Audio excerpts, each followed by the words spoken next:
All right.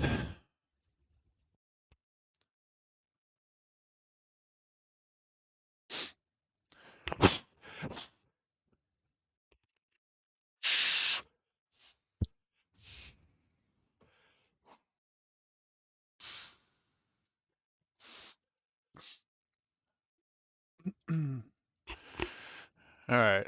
It's been a long time since I looked at this, so let's see, where am I? Where am I? Yeah, I'm doing product.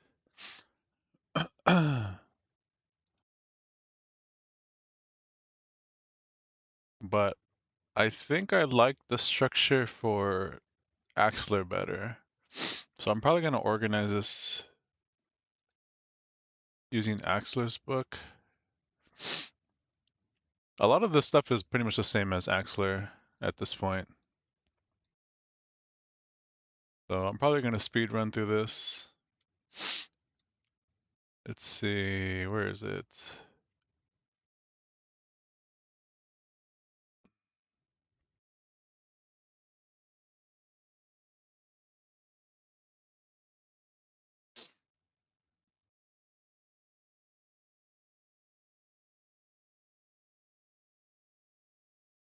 Okay.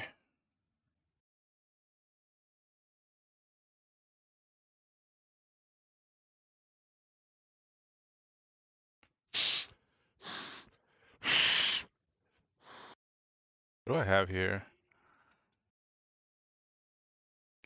Vector space, continuity.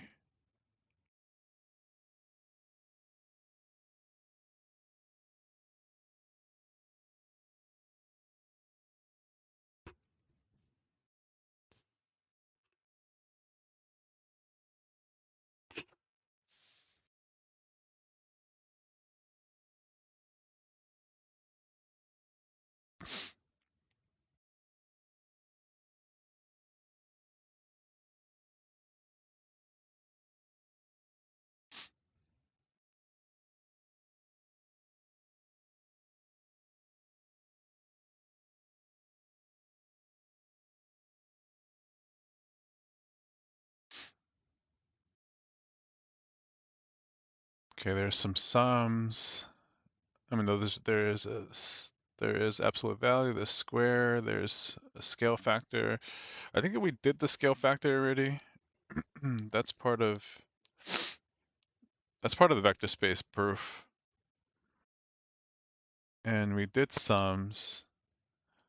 So all that's left is the square and the absolute value. And we're gonna handle that using the composition. So since I already went over this stuff and I feel like I don't need that much practice in it, I'm just gonna copy and paste. Okay.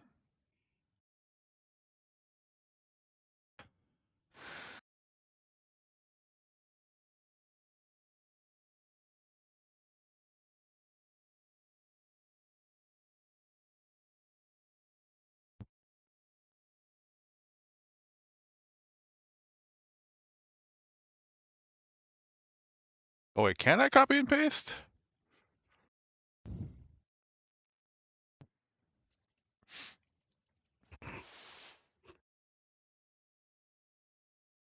Oh my god, I'm freezing.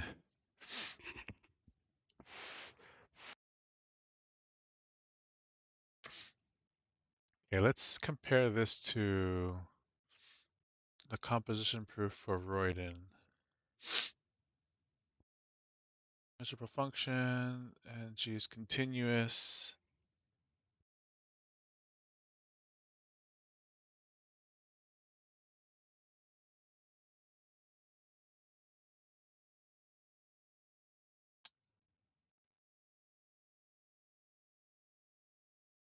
The composition is measurable.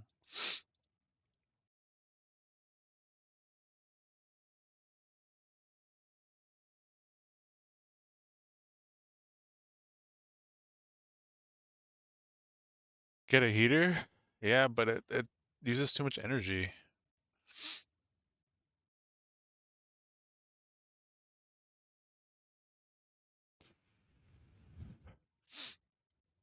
Let me see. How am I gonna do this? Electric pad?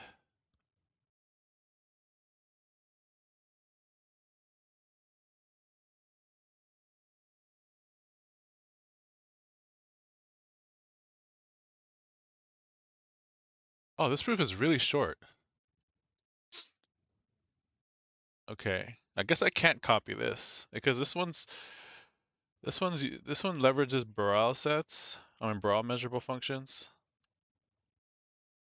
which I'm sure there's a way to like navigate through that, but try to stick to the spirit of Royden's book. I'm gonna do this instead.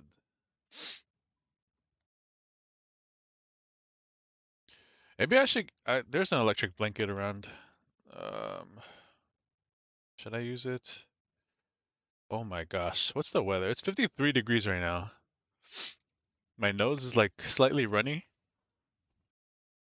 Um,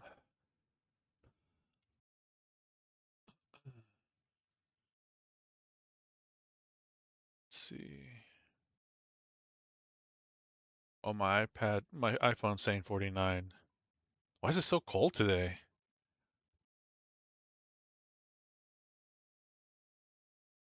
Let's see. Unlock in 3 minutes. Never.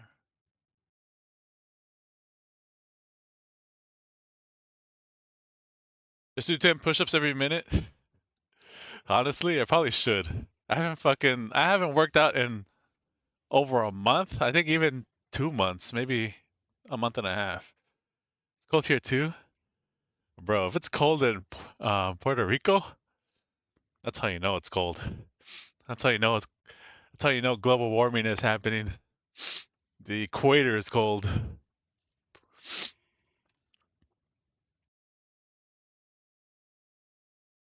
Should I get the electric blanket?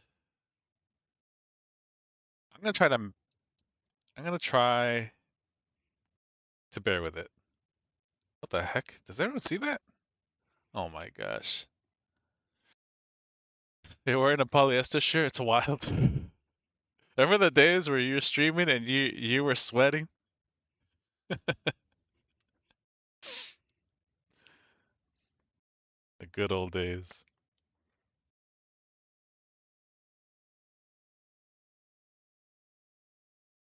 What is this result? 4.9. Man, I fucking hate my handwriting. I specifically hate it on the iPad. Result 3.9.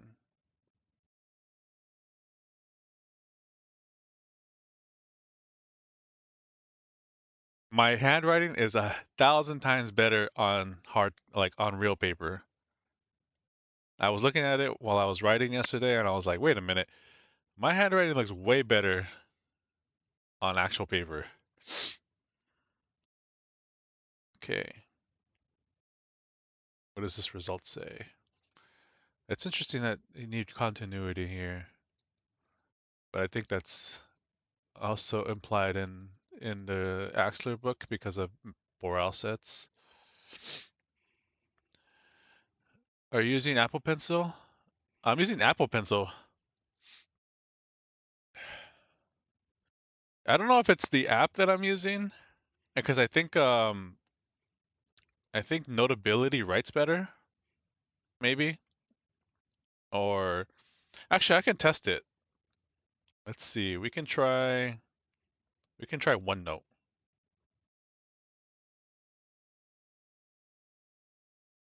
All right, let's draw something. What the bro? How do I move this page? Oh, there you go. This is my handwriting. I mean, it looks different. Yeah, it looks different. Um, I think this might be a little bit closer to like my actual hard copy or my real life paper handwriting.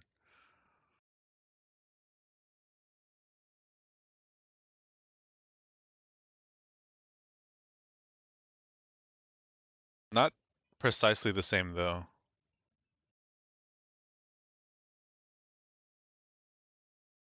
Yeah, the app sensitivity.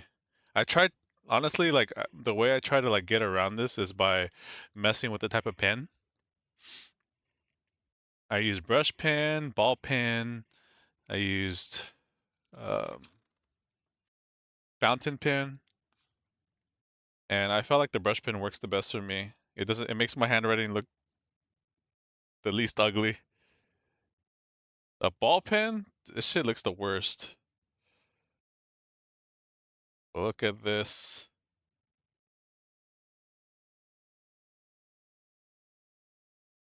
Like, just look at this. Oh, look at these O's, bro. Yeah, I can't, man.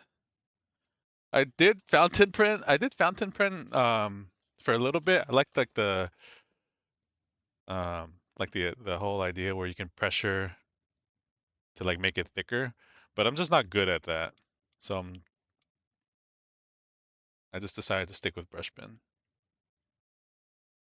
I mean, this is also kind of that like that. Damn, that's crazy.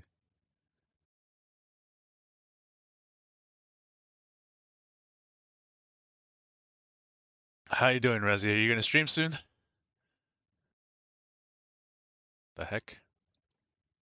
What the heck?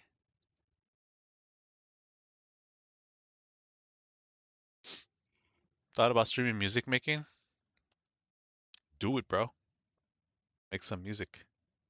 Maybe I should play your music here one of these days.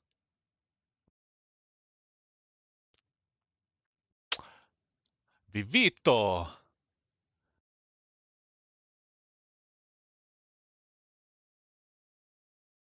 I'll dedicate a full stream to all your albums.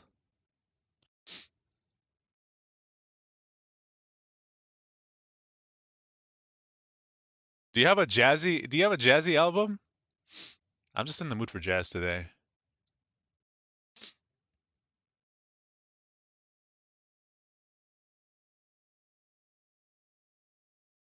Not really.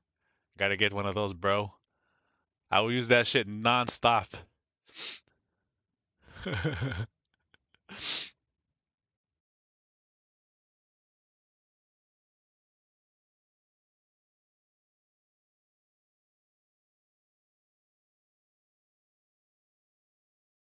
I made some in the past, but not released.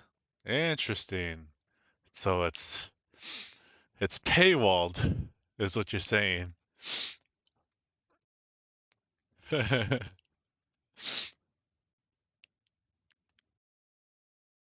Oh my gosh, bro, so cold. My hands are freezing. I have my coffee here, but it's not hot. It's cold too.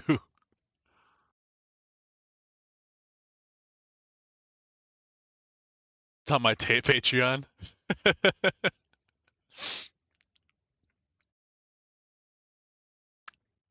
Yeah, I prefer my coffee cold to be honest. I mean, okay, occasionally I'll drink it hot. Like probably today I probably should have drank it hot, but I like my coffee cold. Well, the only reason why I like it cold um is because I drink it with sweetener. Otherwise, um if I were to drink it hot, I would drink it probably without sweetener.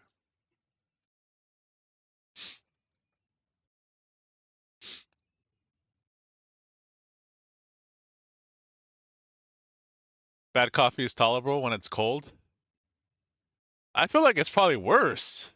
No? I think cold makes it worse.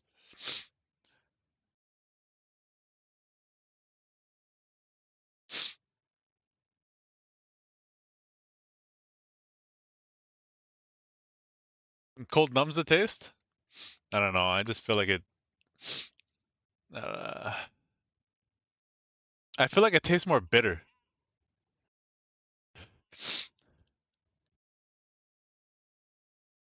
I forgot I had those rewards. Need to like update them. Let's see. Oh, I also wanted to make a counter. I need to do that when I'm off next week. I'm already off, but I need to do. I need to like look into it next week.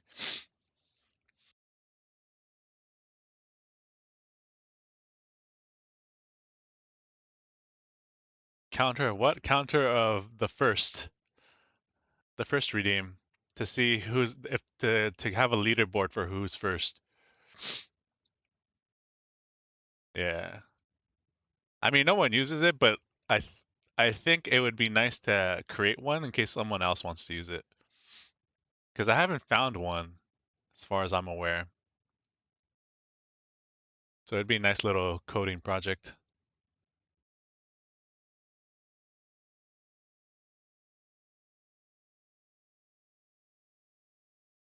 Puerto Rican food. What does that look like? Okay.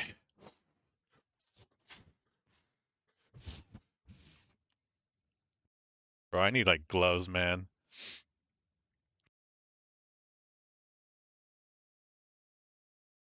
Arroz con gandules. What the hell's a gandule?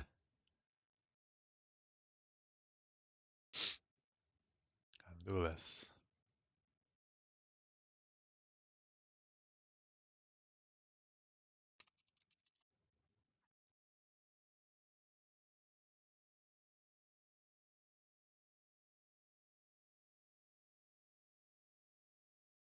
Pigeon peas and pork cooked with the same pot with sofrito. What the hell?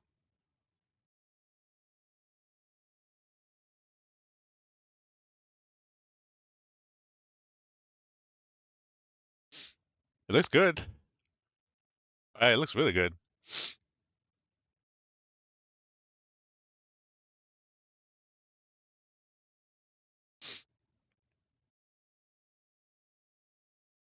A 1,188 calories? Fucking for one serving of 653 grams? Holy moly.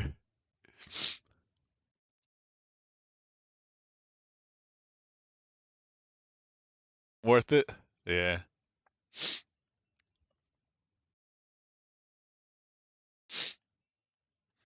Okay.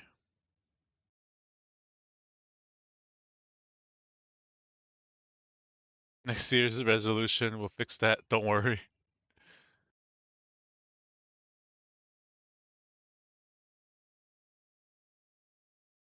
Let's see.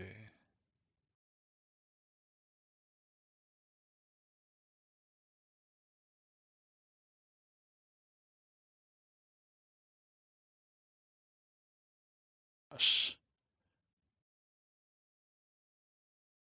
If F.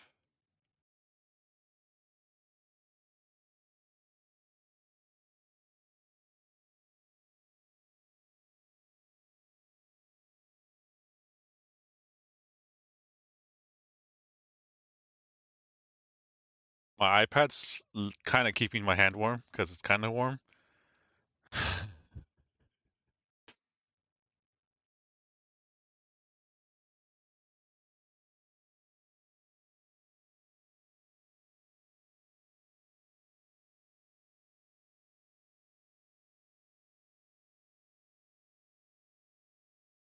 Oh, interesting. G's from R to R. Interesting.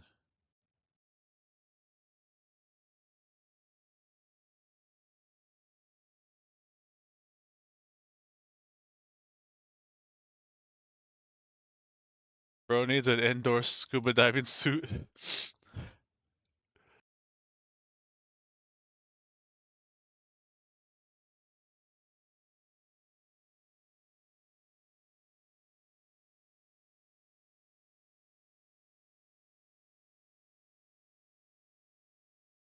Do you have any plans for the holidays, Rezi? Are you a Christmassy kind of guy? Then the composition, composition.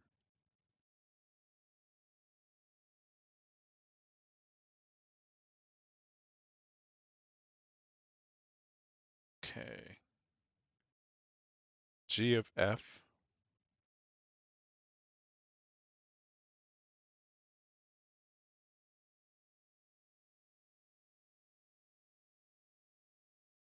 Can't you get warm by being outside in the sun for 5 minutes? Um, that's a good question. Is it even sunny? It might be cloudy outside. Oh, it is kind of sunny, I guess, according to the weather app. You probably could get warmer. Yeah, it honestly probably is colder in here than it is like in direct sunlight.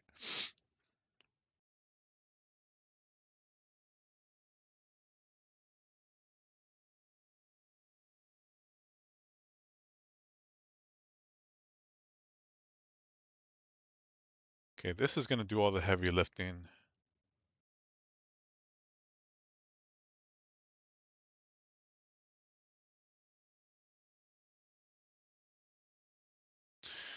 I love Christmas time, but I've fallen off.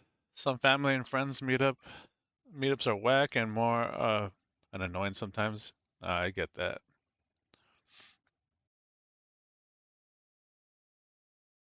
Oh, when are you going to marry? Oh no, not that question.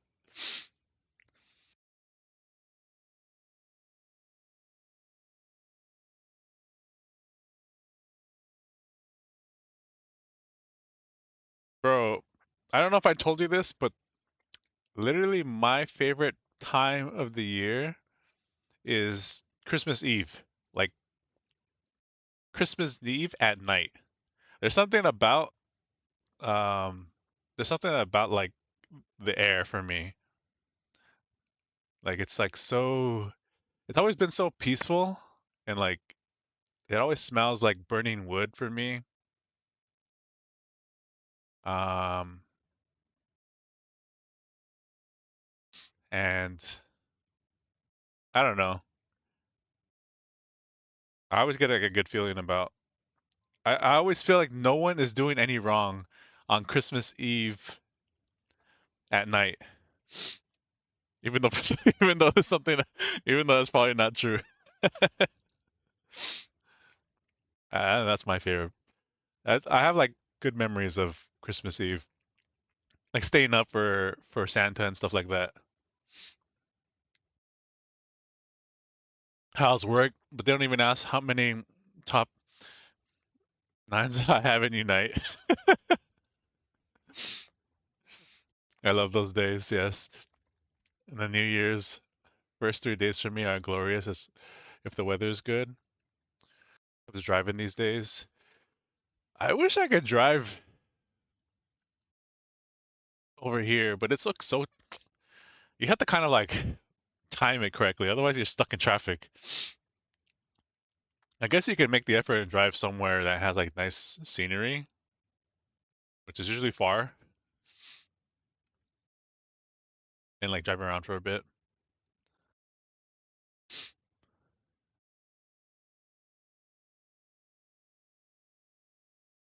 Back like in my early college years, I used to hang out with this guy, um, and we would often like just drive around like LA, downtown LA, um,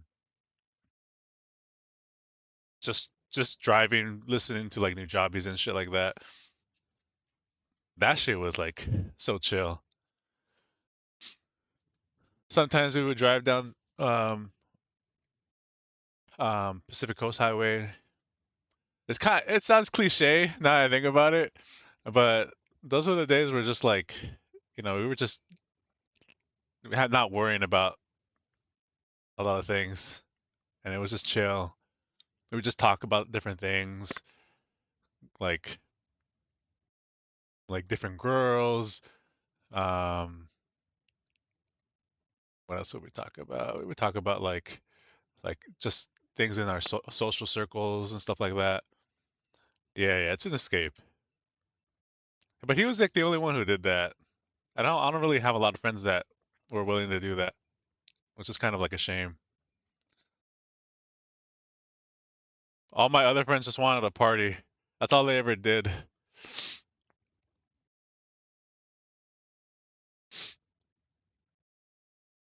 Driving is a pleasure. Driving for the pleasure of it is so underrated. Yeah. But how far are you from the beach? I did my party, done with that. Yeah, same. I honestly hated going. I remember before I went to parties, I used to be so excited to go to parties, and then after like three like parties that I went to, I just was over it. But because my friends kept wanting to go, I kept going. But that shit was super. I don't know. It was whatever. Especially the bars. The bars were even worse. My my idea of a good party is a jazz concert. Yes. Honestly, um, okay, this is what I like to pull up when I think about a good bar.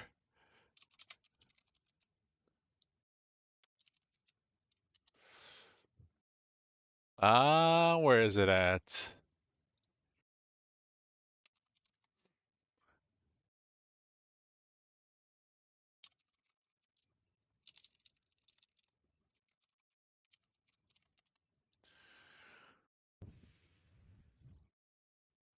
Okay, there is there's this game that I played, and I'm gonna show it right now. Let me see. I'm gonna make sure. Let's see, where is it at? Firefox? You see it? I don't think you can, huh? You can't see it. What the heck is not working, bro? Let's try something else.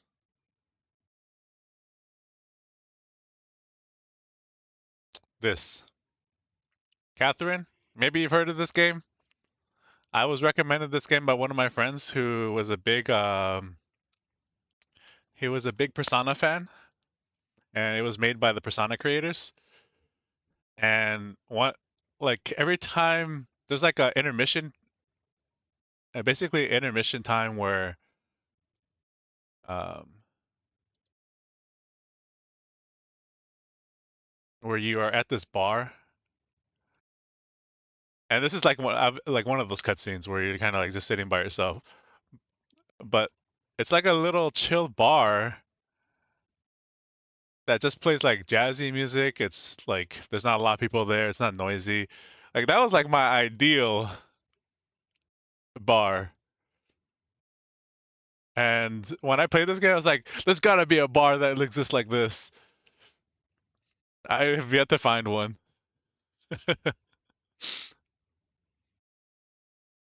Bro, this fucking soundtrack was so good. Let me see if I can find gameplay.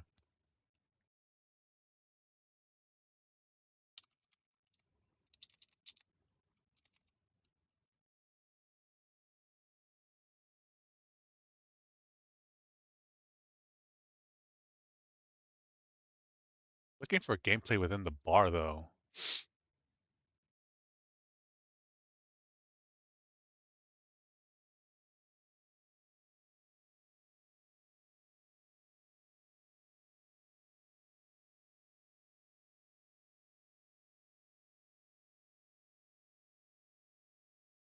The heck? Is this a streamer?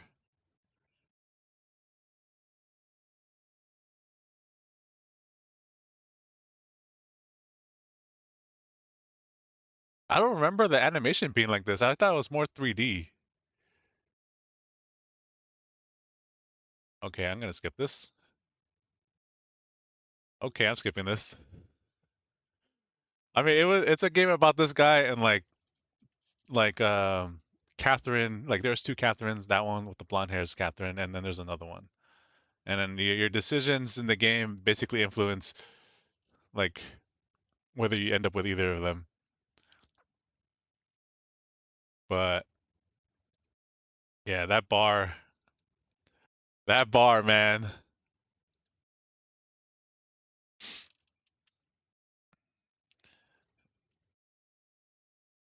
I can still hang out at a bar, but it has to be with the right people. Yeah, if it's with the right people, yeah, it'll make it a little bit better. But usually they're too noisy. It's like too noisy. I don't know why people have to bump music so loud and how people can't get the acoustics right in buildings. Like acoustics was like solved a long time ago. So screen, well, a friend recommended this game years ago. Yeah, yeah. Hey Luna, how are you? How's it going? Nice relaxing game, bro. Gameplay, bro. One day we'll find one just like that, even if it's in Japan. Yeah, maybe it is in Japan. I never thought about that.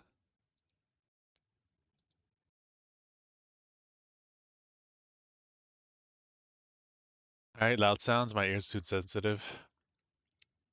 I just hate when I can't hear who I'm talking to. It's so like it like it makes me. I have to like focus. I have to like really like listen and to just to hear what they're saying. It's like so infuriating. Good drinking some tea right now. Nice. Green tea, black tea, oolong.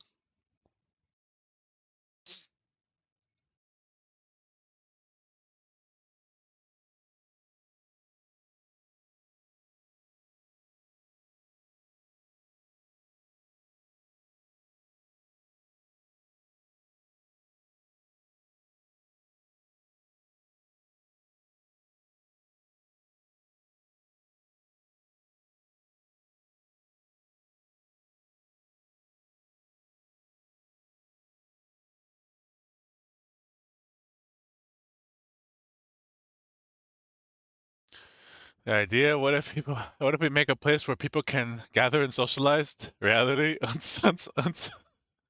I know exactly, man. It's so, it's so stupid.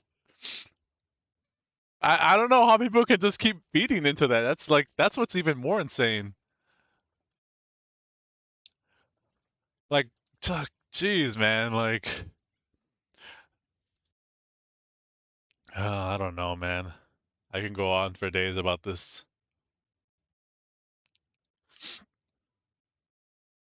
I talked to my girlfriend about it,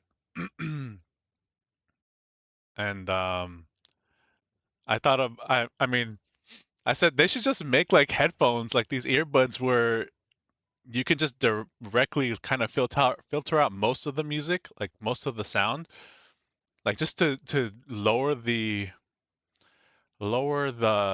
volume and amplify whoever you're talking to, like their voice. Like that is 100% doable with current technology. I don't know why that's not even a thing.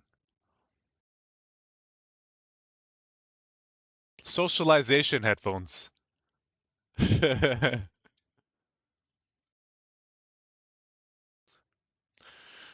feel like we convince ourselves generationally that's a cool thing to do. Yeah, perhaps. Chill places with the right people are always a vibe. Overstimulation isn't a great thing for me. I don't think it's a great thing for most people, which is why I mean maybe that's not a correct thing to say, but that's that's me, the introvert speaking. That's I guess that's like my introverted perspective. There are museums and other spaces that have that like music concerts with headphones. Oh, interesting. So it is a thing. Hmm. Yeah, that needs to be something that should be implemented in everyday life. Just bring your socialization headphones. Say my ears are too sensitive. I haven't experienced it yet. All the friends and family. I didn't go to a disco because I had dreamt of going, and because friends, family said it was cool. Right. I'm majority introverted, but more of my personality shows when I'm around people I feel safe with. Right.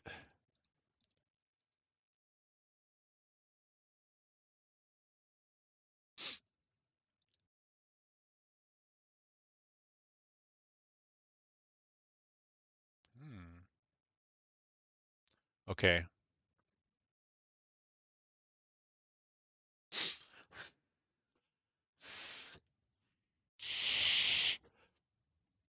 What are your plans today, Luna?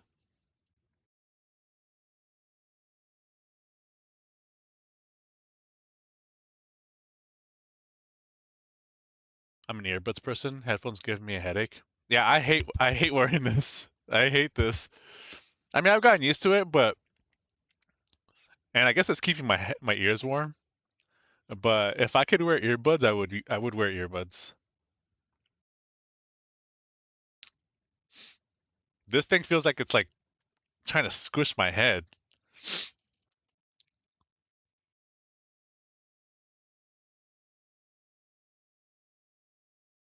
Proposition 2, real divide function is measurable if and only if its invariant is measurable. What's proposition 2?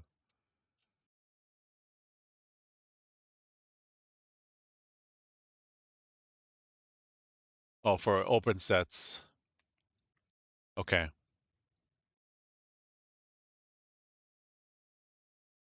Yes, yes, yes. I remember this. Oh, nice. Someone doing math? Yes. I haven't really done anything but write the theorem that we're going to basically go over, but yes, we're doing math. We're doing the composition theorem for measurable sets. How's it going? Welcome in. How do I say your name? I'm just going to call you Darak. That's the thing that stands out in your name. They call him Ren, the mathematician guy of math things. I'm gonna make that my stream title probably next time. I need to I need to copy it. Oh, there was ads? Bro, I freaking hate that, man. Ah, there's like no way to remove that.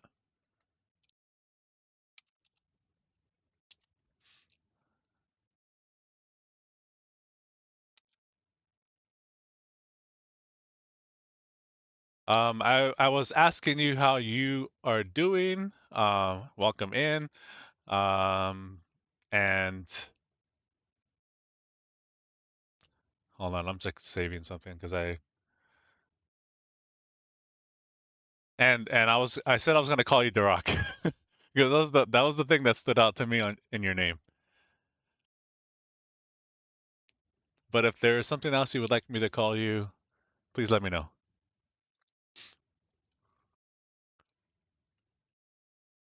My headphones are causing headaches too. Couple that with the night randoms. Yeah. We got the rock in the chat. My name is from the Drac measurement, but in French because I'm French. Nice. I'm doing thanks. I'm doing well, thanks. Okay. Good to hear. Good to hear.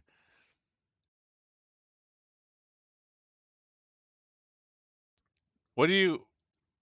So I'm assuming you study math, or are you a science major, or you have a degree?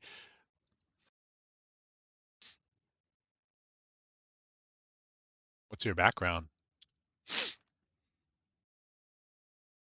Oh my.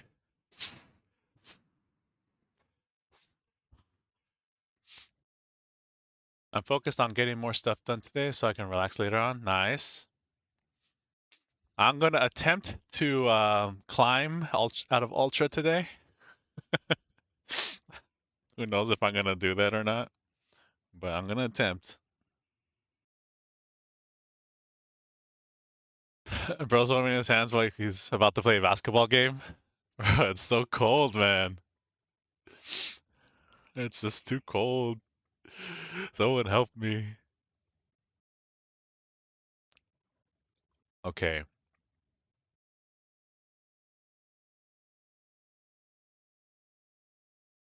Um. All right. I'm gonna structure this proof a little bit differently. So let G be an open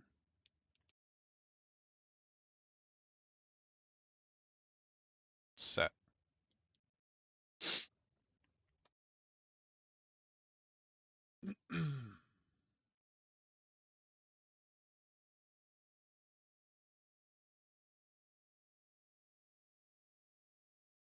Okay.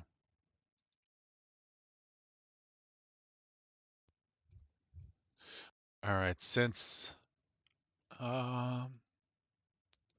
Okay. So since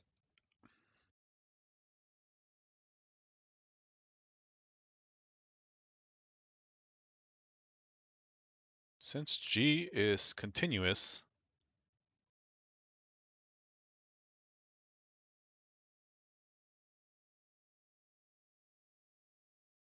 oops, G inverse of capital G is open. Okay, that's a continuity result. And if you're studying topology, that's literally how continuity is defined.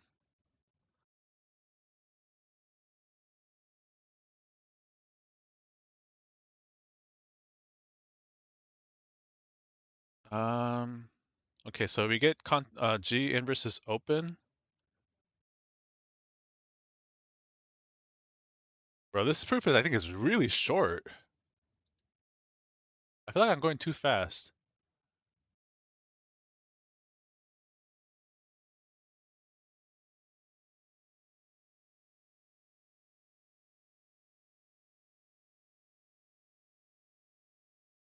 Uh, wait. I feel like they're writing too many words for this. Let G be an open set since G is continuous. G inverse of capital G is open. Um, since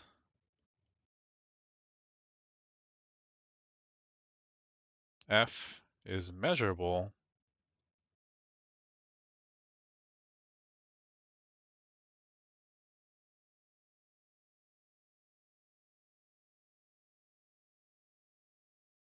F inverse of G inverse is measurable.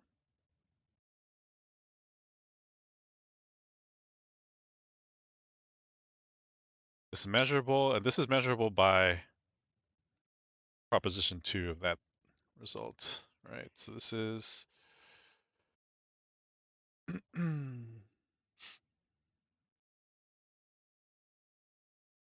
every continuous function is measurable. This is result 3.4. So F is measurable if and only if F inverse of G is a measurable set. So this is a measurable set.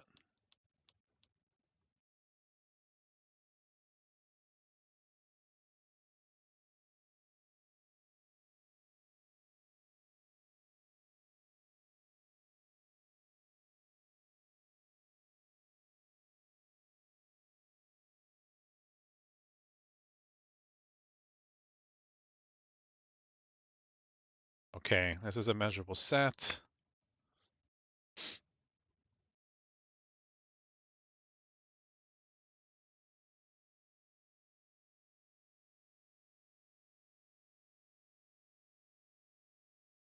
And then I think because this is a measurable set,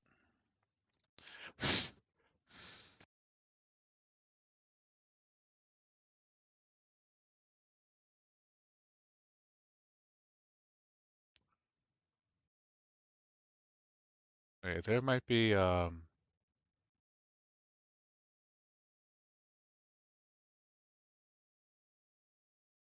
didn't rank yesterday, but I might try Azu today. I played Delphox, SB, Wiggly, Pika, Venu, and LD. The randos are interesting this season already. I'm like kind of trying to. I'm thinking about trying to like rank out of Ultra because if the new matchmaking does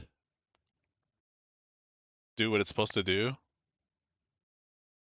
then I don't want to be an Ultra at the end of the season. If it does what it's gonna do, you know. Hey Seth, how you doing? I saw you stream last weekend.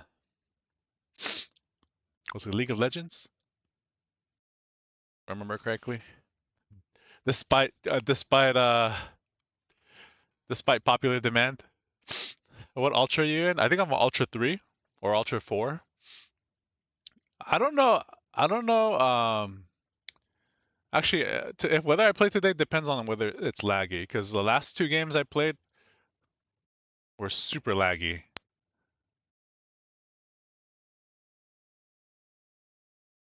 I'm pretty sure. I mean, yeah, the last two games I played were like so laggy.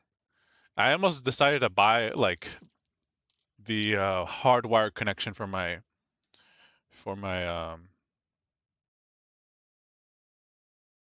for my Switch, so I don't have to rely on Wi-Fi.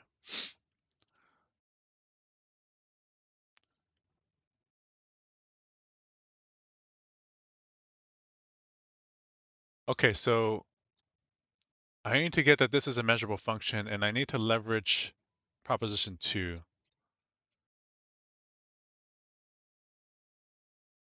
And so the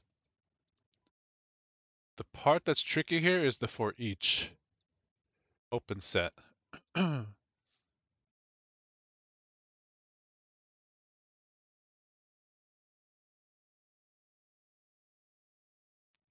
For each open set,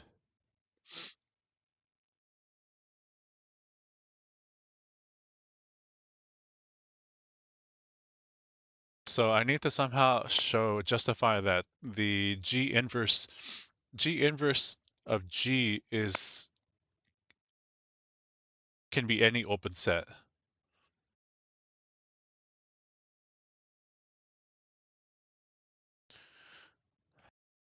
The map glitches were something too. Talking about like the dark spots because of Darkrai.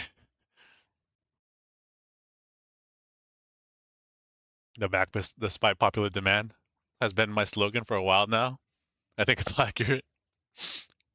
Maybe not as accurate as you think.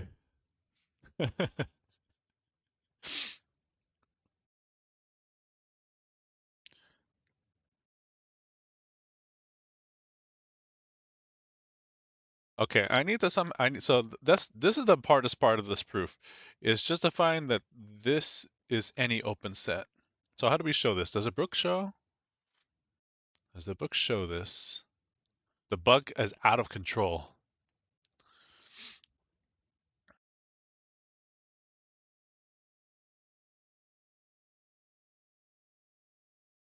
Honestly, like knowing that people play Darkrai and stuff like that kind of doesn't kind of makes me not want to play the game.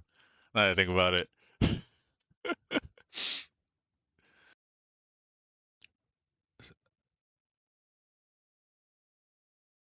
Okay, so it says since G is continuous. Okay, this is obviously true. It's an open subset, but is it every open subset?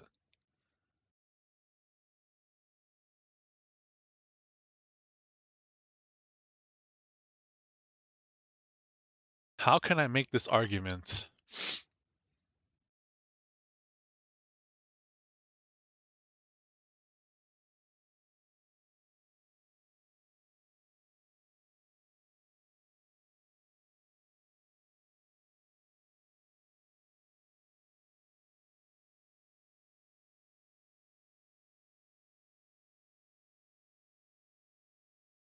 Man, I thought this was going to be an easy proof. It probably is. I just need to kind of think about it a little bit. Once I know a Pokemon is bugged, I will definitely use it. I'm bugged or buff.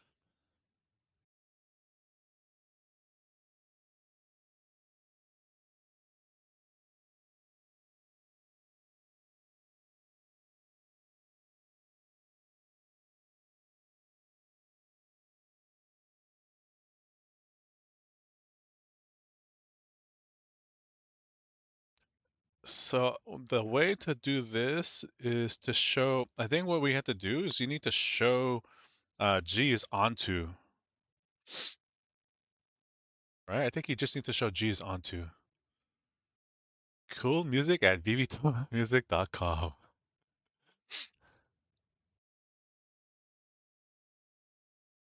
Damn, his own website with a freaking planet? Jeez.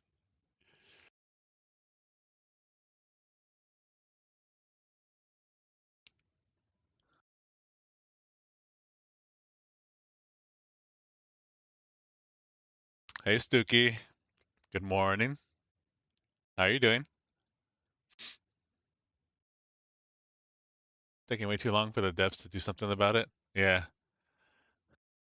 Isn't that what we always say?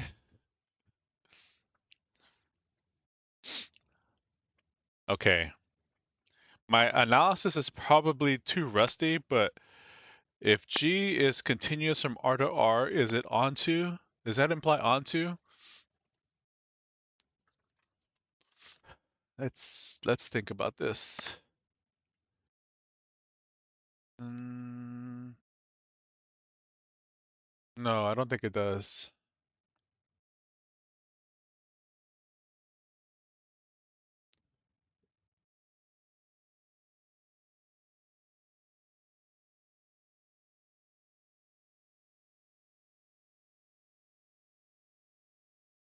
I believe we have Tinkaton and Darkrai as banned for Saturday's UCS.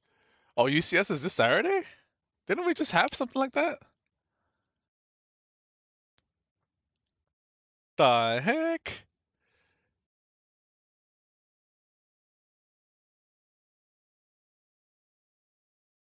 Doing all right yourself? I'm doing good. I'm doing good. Just freezing. It's the new season, super fast, super SP. Just finished my schedule for today, mostly packing at this point. Packing? I feel like maybe you've told me about this already.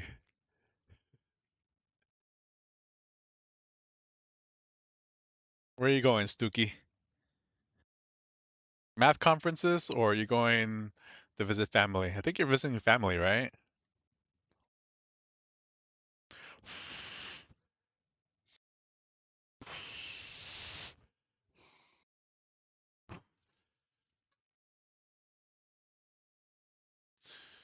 Okay.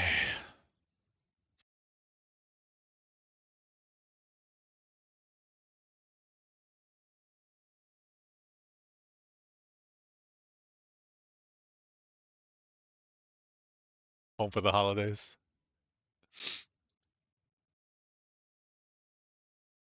I will be away from home from the holidays, but I will be streaming almost every day.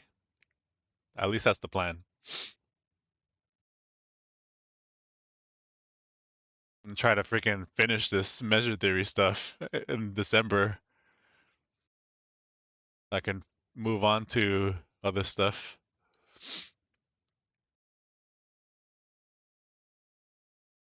Subsim by the measurement, if therefore.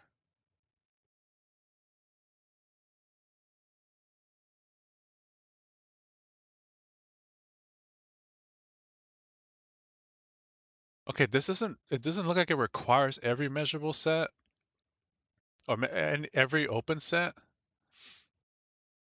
Let me think. What does this theorem require?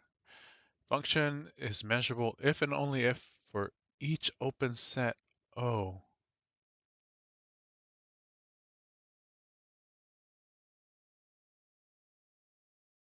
Okay, there's some small detail that I'm missing here. Because this is for every. This is a for every condition. Maybe don't need to satisfy this because of like the composition.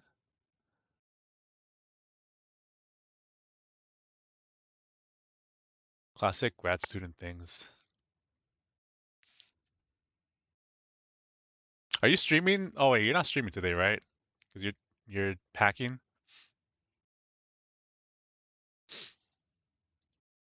I forget you don't stream usually on Tuesdays. If I remember correctly, you stream Friday, Sunday, Monday, something like that. I'm done for the year, probably. Oh, no more Stooky streams.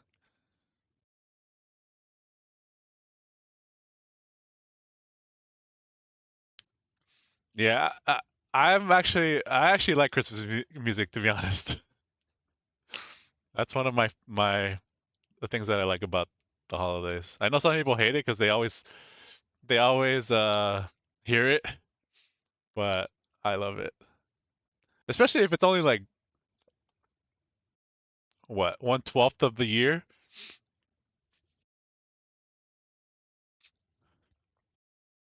Man, Matt Sabaton when? There's probably no way I'm gonna do that ever. I will. I'm thinking about doing a long stream at some point, but it's probably not gonna be related to math. It will probably be just me like grinding through Ghost of Tsushima or some shit because I need to finish that. At least no more the mathematical creature, the channel, and Stuki might be live for broadcasting. Oh yeah, art and lectures, right? Working in retail kills it. Yeah, I can see that. Rip math fans. I could technically do it, but I don't know, man.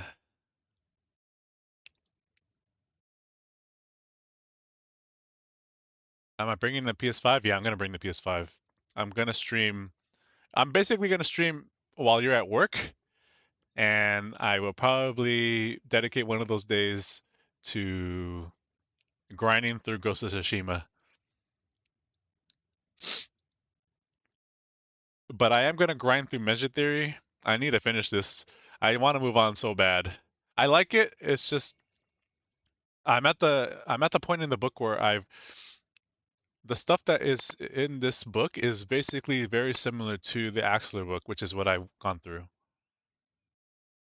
So it's not too interesting to me. It's still interesting, but it's not like I've done all the dirty work, I guess. Although this theorem is technically still kind of new because it's doing the composition with a slightly different requirement, and the fact that I'm still struggling with it is good because I'm learning. I'm like very close to finishing this proof, but just need to confirm this requirement. But a lot of this stuff is pretty much the same. Like I'm gonna copy and paste a lot of these results because the structure of the proofs are the same. Mango time, yes. It's gonna be mango time again. Those mangoes are going to get devoured.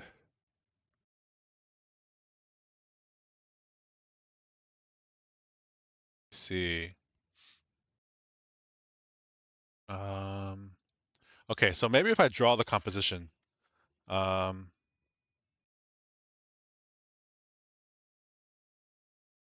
so what is it? It's like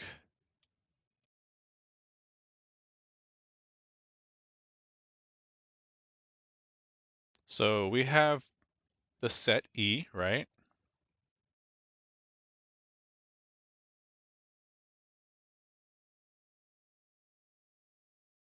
The set R,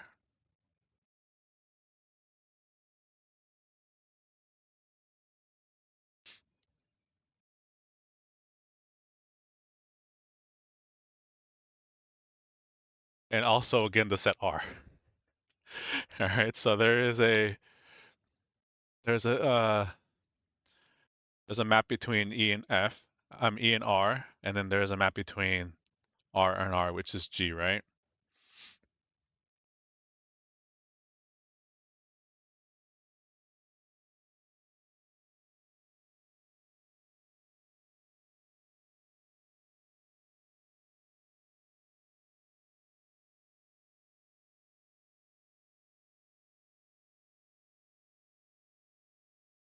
Okay, so basically what I'm thinking here is that the set E maps to like some sort of range that is a subset of R,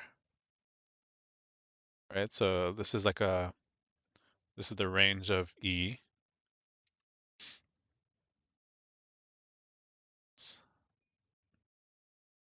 I mean, wait, I think I'm saying that wrong. This is the range of F, which is F of E. And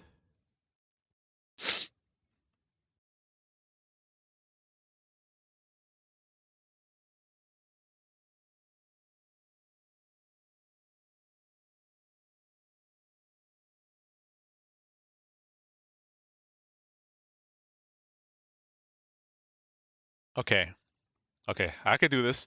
I could do it. I could do it.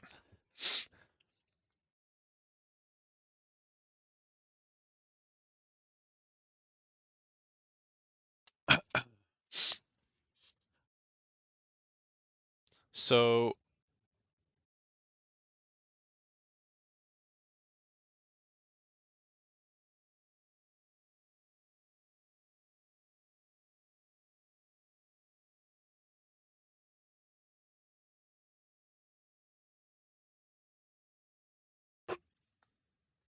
hmm.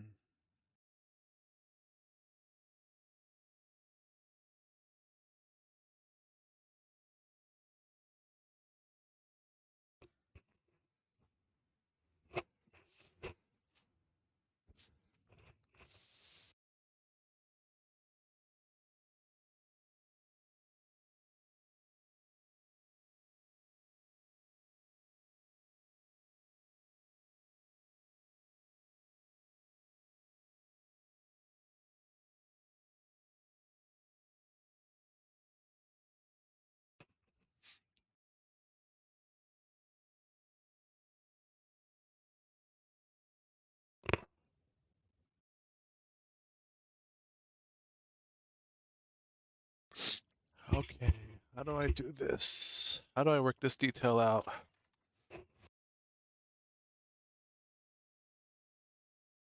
What's the strategy here?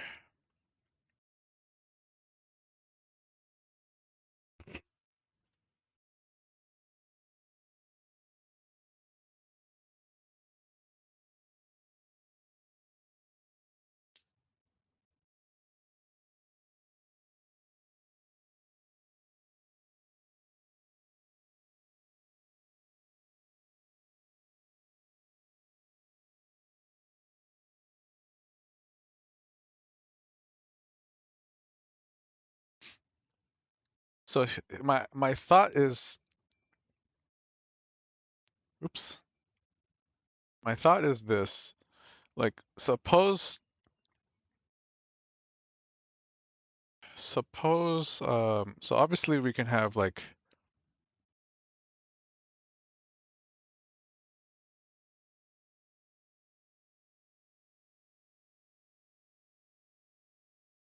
we can have G inverse so we can have G inverse of G contain the entire range.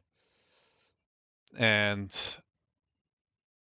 if that's the case, um if G inverse is containing the entire range, then um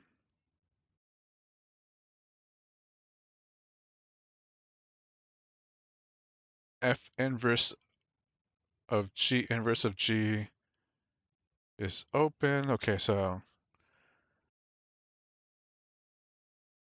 this picture is fine.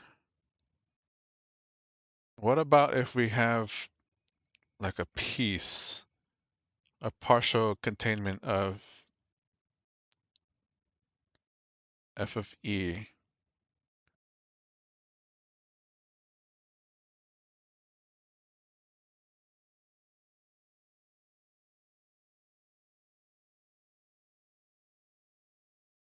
Oh, I think this is a by cases strategy, right? So we can write the G inverse of G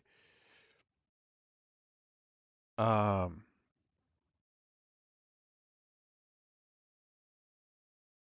as a set that can contain a subset of Fe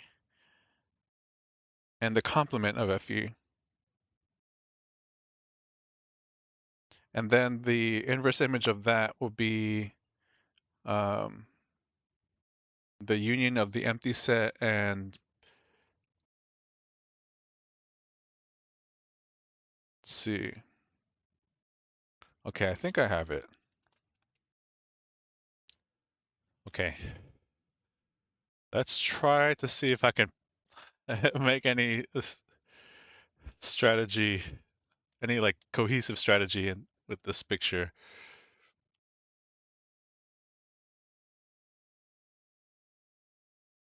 Okay, first, so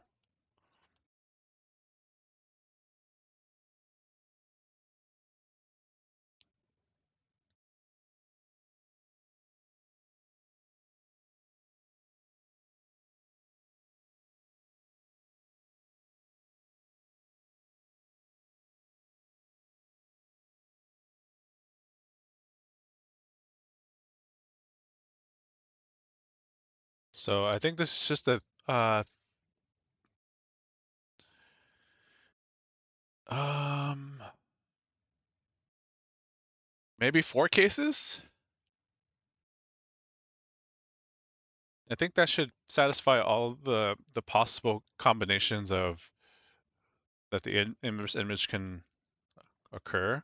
So case one, um, let's say that uh, G, let's say that f of E is a subset of G inverse of G.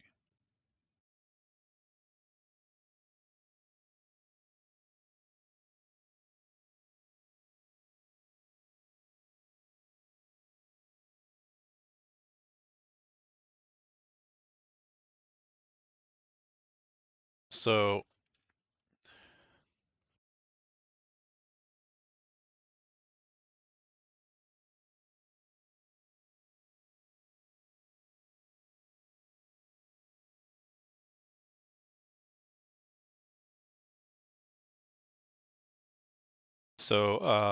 what this implies is so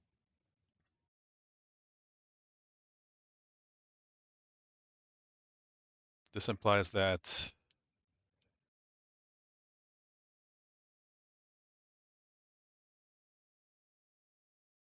G inverse of G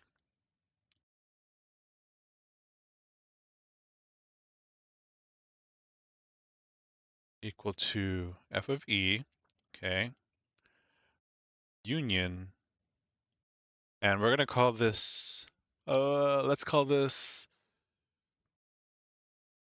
A, the set A.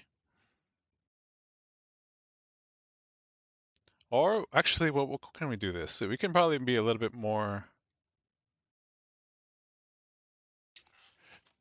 careful with our notation here. Um, the heck?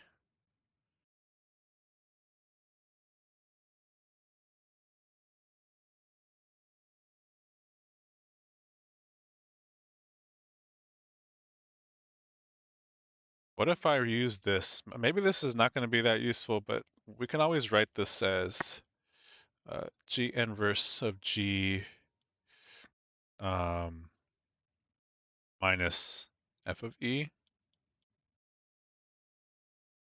right? So we're just basically subtracting part of the um, G inverse of G set. Okay. Then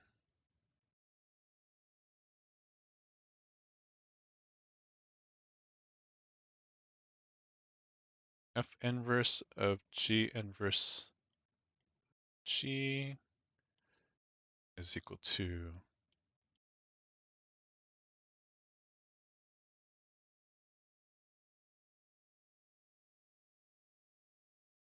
inverse of E union G inverse of G. Okay, I don't know if this is gonna work. I hope it works. I'm pretty sure it's a case by case proof.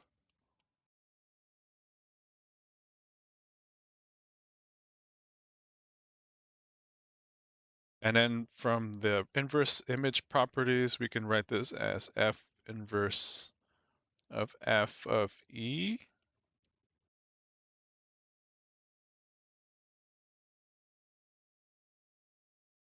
union F inverse of G inverse. And I'm going to write this using the set equivalent. So instead of set difference, um, I'm going to use the intersection. It's F inverse of G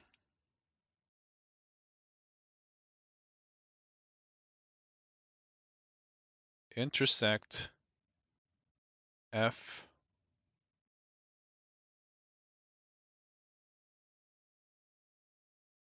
Wait a minute.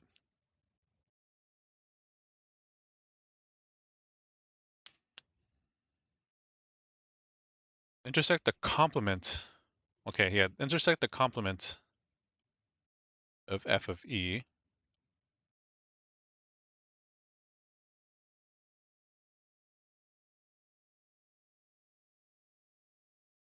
This is just E, and then we union this with so we again use the inverse image properties. So this is going to be F inverse of G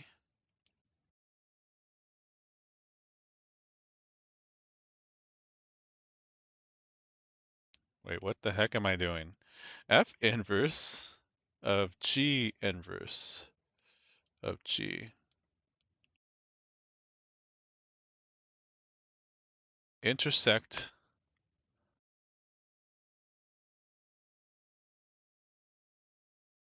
F inverse of F of E complement.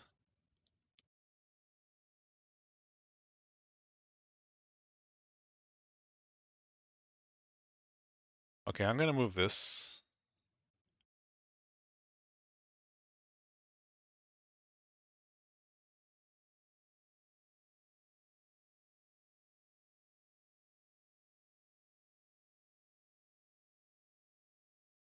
Okay.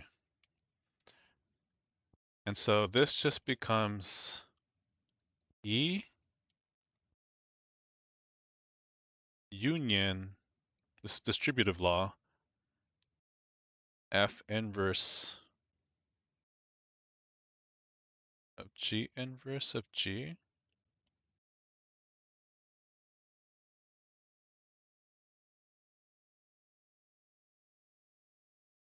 Okay, distributing the union, intersect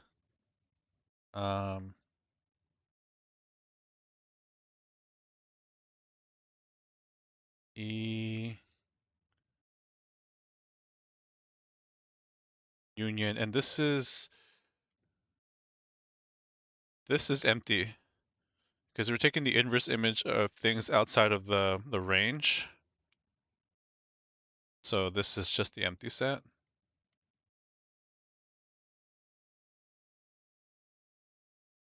And then we have, this is just,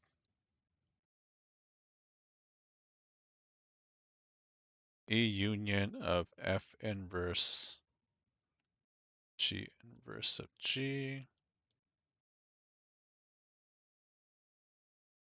intersect E.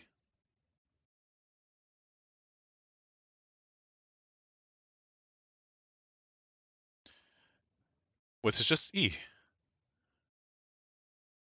right? Because this set is bigger than, like it can be as, so it contains E, so this is a subset of this, so the intersection of subset is just the set itself. So that's E. And we know that this is,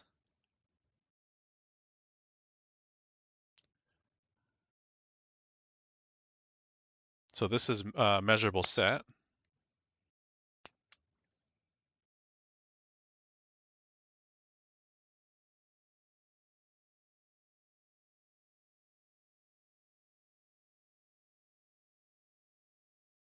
Wait, what was the proposition again? um,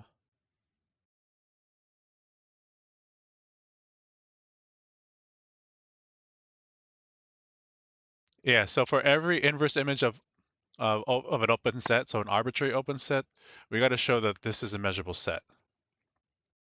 So that's basically what we're doing here.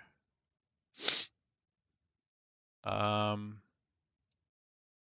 so E is measurable.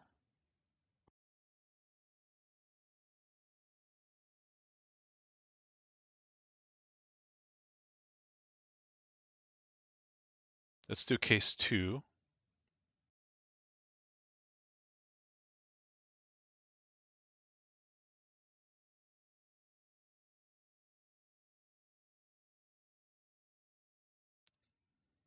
Um,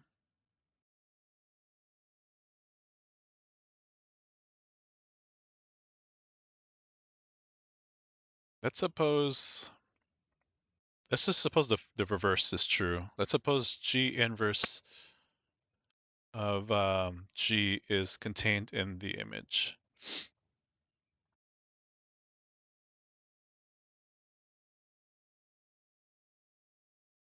See where this leads us.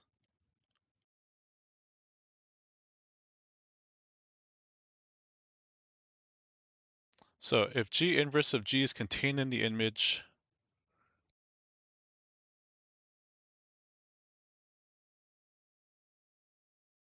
right? So this is G inverse of G, and G inverse of G is open.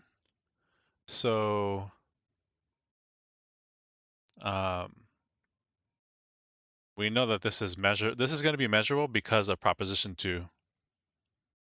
So it's like a different, it's using, we're going to use proposition 2 to show that the composition is measurable, but we're using proposition 2 right now to show that um, a specific case of the composition is measurable. So in this case,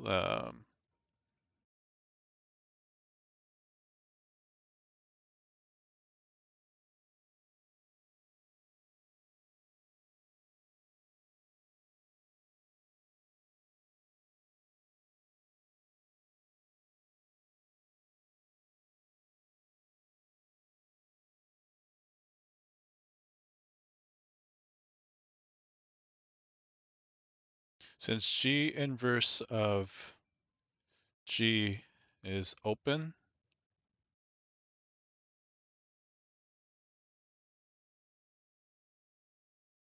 and F is a measurable function,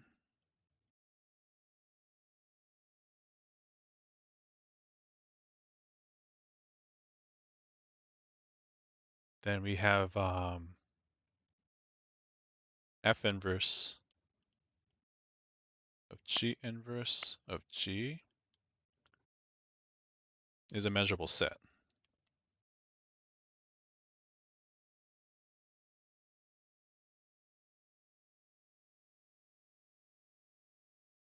This is by result What do I have it as? Result.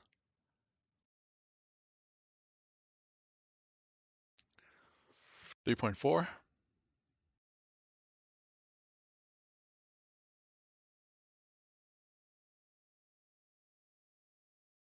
It's by result 3.4. Okay, so we just showed that.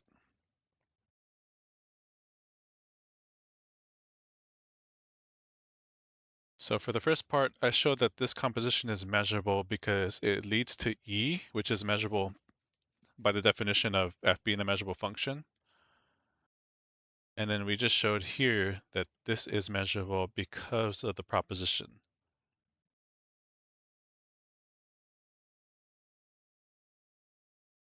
And then we have case 3. I'm going to deal with the intersection case last. So case 3 will be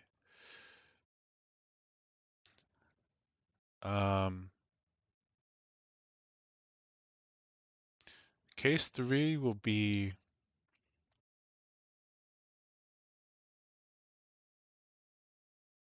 G inverse of G. So we're going to say that G inverse of G is a subset of R complement the range. So what I'm saying here is that we're checking the case that G inverse of G is here. So far I did G inverse of G is like this. Then I did G inverse of G is in here. Now I'm going to do G inverse of G is outside. And then the last thing I'm going to do is G inverse of G is like intersected, partially intersected. Okay.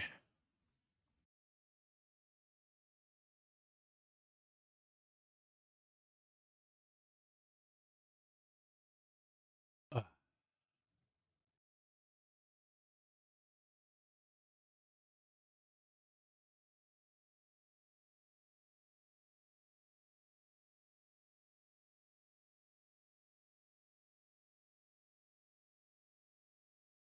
Okay. All right, so let's get started. So if I do, let's see. So, all right, this is very simple. This is a simple one too. Um,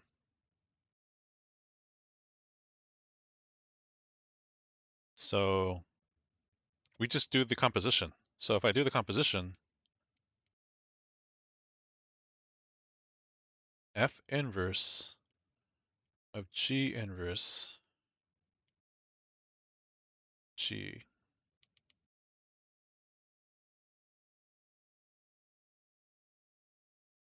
This is just equal to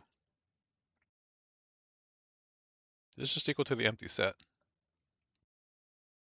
which is measurable, right? The empty set is measurable, just like E is measurable.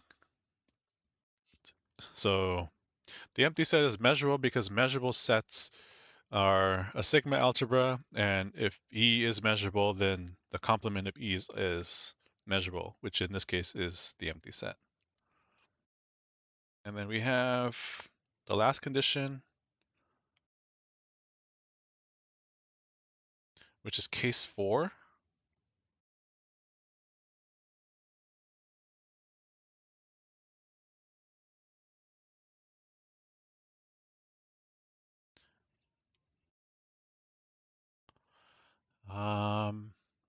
How do I write this?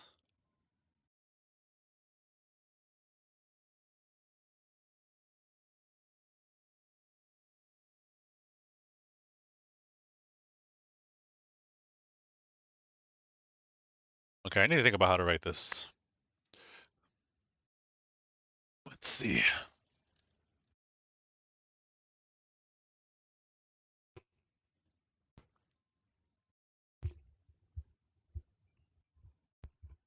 So I can write it as the union of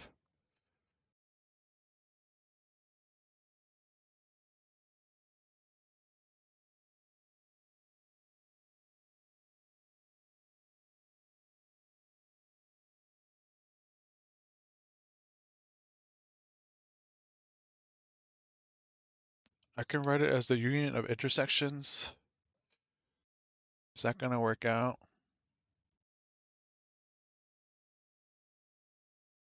So I need to figure out how to write this in a nice way.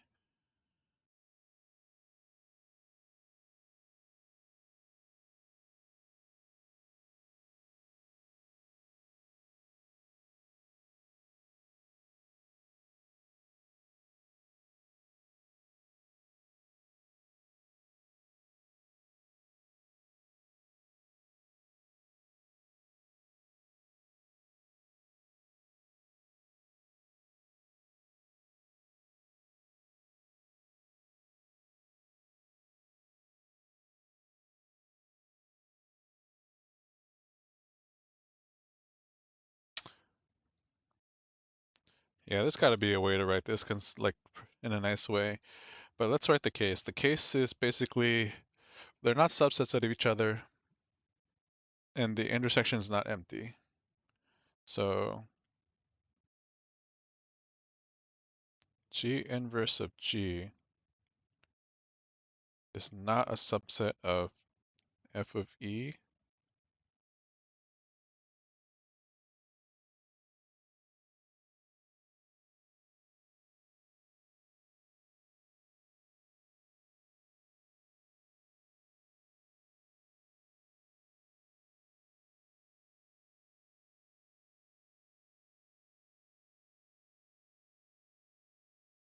Maybe there's a better way to writing this too, but I'm not sure.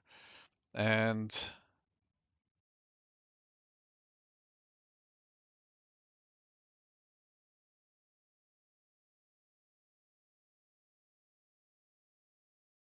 G inverse of G intersect f of E is not empty. Okay, we have these three conditions, was basically describing the last case. Okay, so I'm going to start with what I was initially thinking about. So um,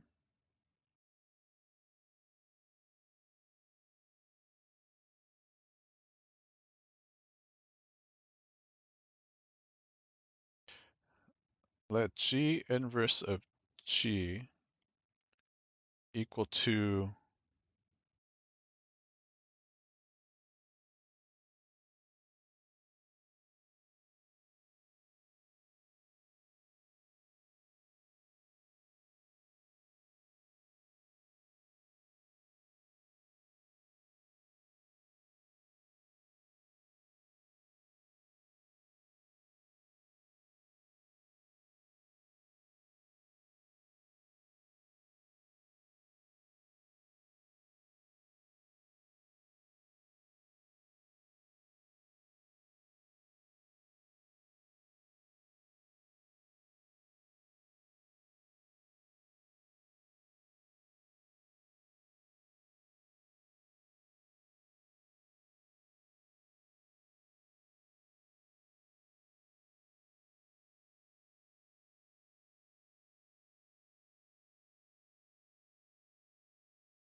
okay, this is what I was thinking about. So G inverse of G can be described as the union of these two things.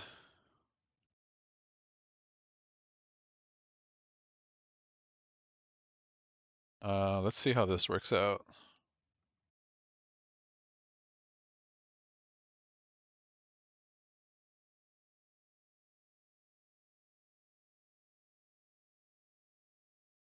F inverse of G inverse of G is equal to, oh my gosh, copy and paste time.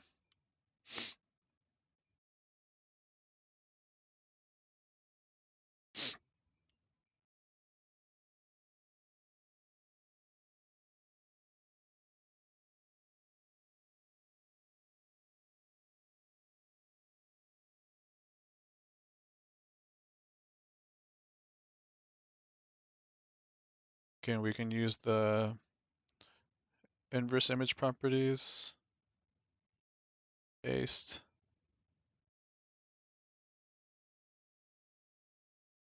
Do I have enough room for this? Move this all the way over here.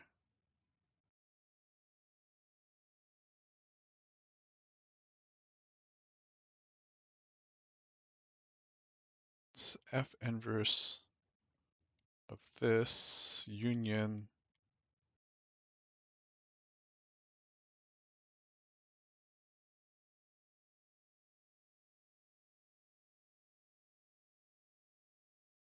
Okay. So far, so good.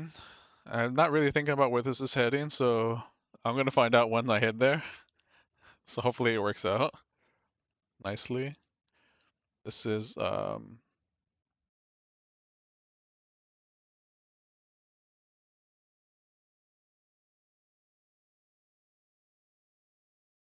F inverse of G inverse F of G intersect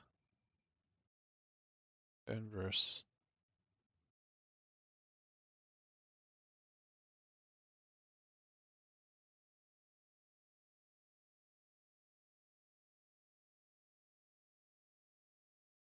I think I'm already seeing where it's going. I don't really like.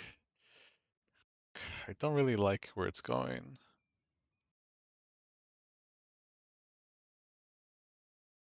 I think it still works, but I'm not sure if I like the way I don't know. We'll see. F inverse of G inverse of G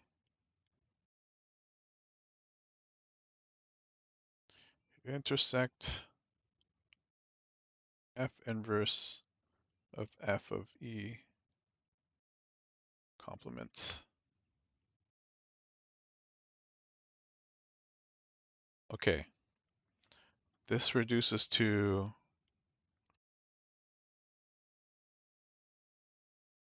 F inverse of G inverse G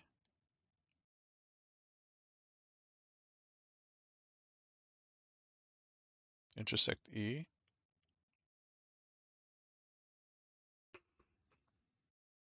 Hmm.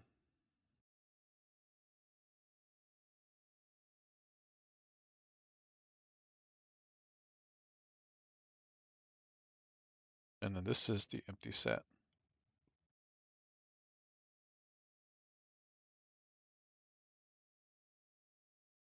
Okay. So I'm going to rewrite this.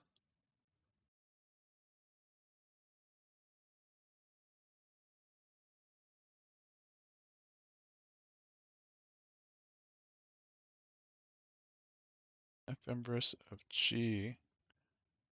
Ooh. G inverse G intersect E.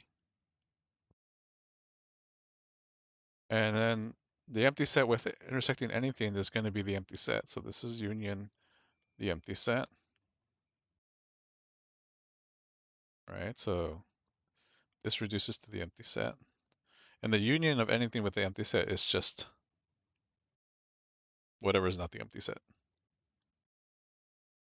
Or whatever is being unioned with the empty set. So this is the part that I'm a little bit uncomfortable with. F inverse of G inverse of G intersect E. And I know this is going to reduce to, this reduces just to F inverse G inverse of G, because that is a subset of E. Tickaton, Darkrai, Hoopa, Hyperspace Hole? Is it Hoopa Master? Is Hyperspace Hole bugged?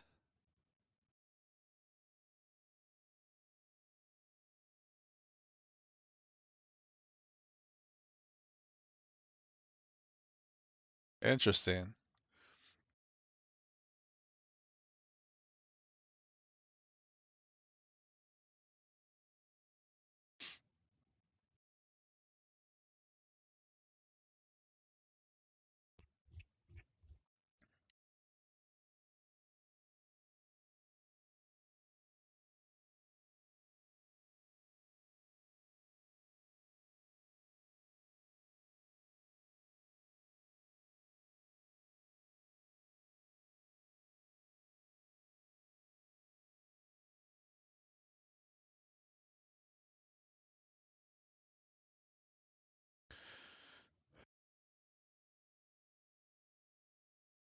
Tinkaton. When does Tinkaton release?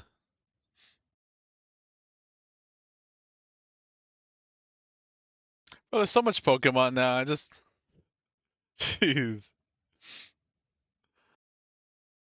There's like so many Pokemon I haven't even used yet. Fuck.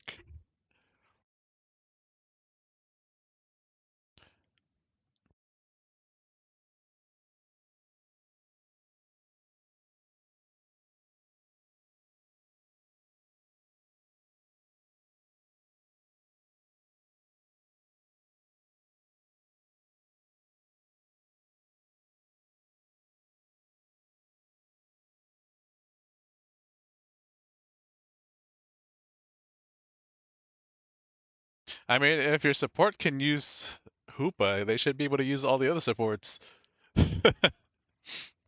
Hoopa's like the one of the harder supports to play.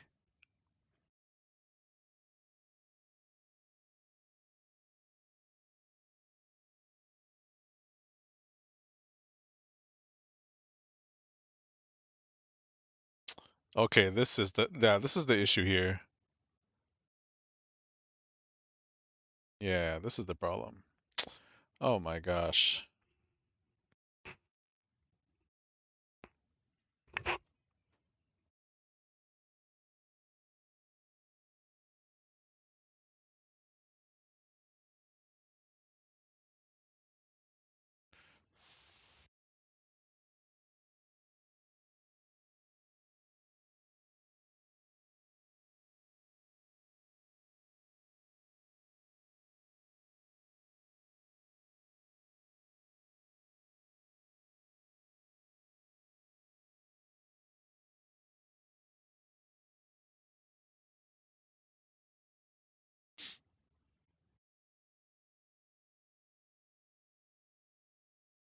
I don't have an inverse here either.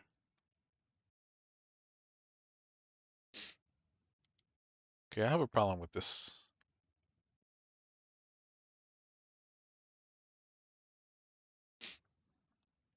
How do I fix this?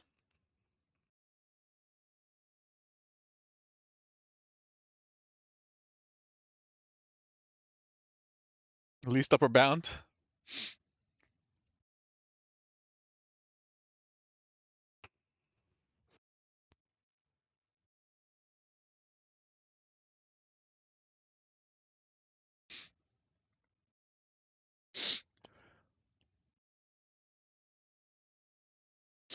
Holy moly.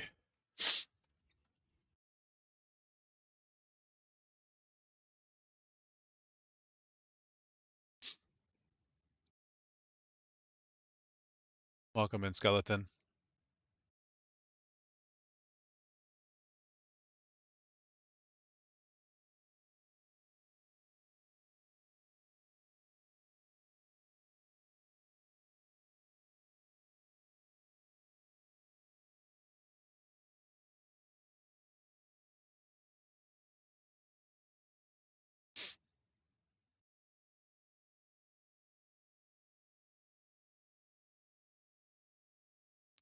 What book am I using? I'm using Royden,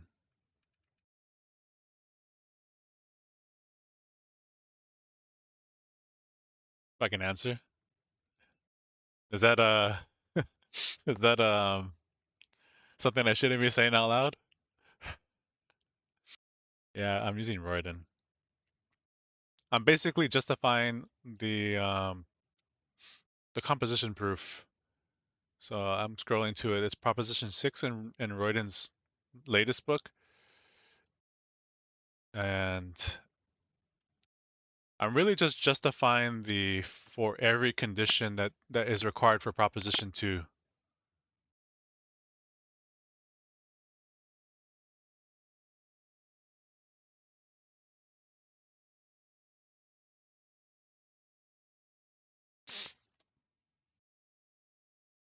Yeah, so if you look at Proposition 2, um, Proposition 2 states that a function is measurable if and only if for every open set um, for every open set O, the inverse image of O is a measurable set.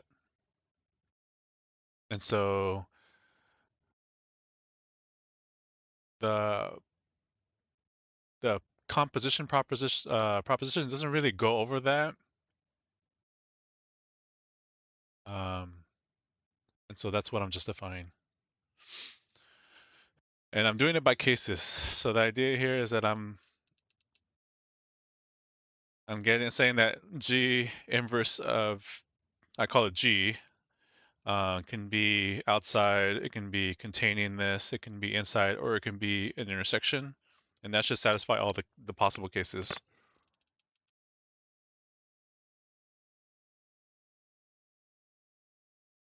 So you are one of the responsible folks that actually go through the conditions? Yes. Yeah, that's basically the point of my stream is when I'm going through this stuff, if I see any things that need to be justified that I can spot, I do the justification.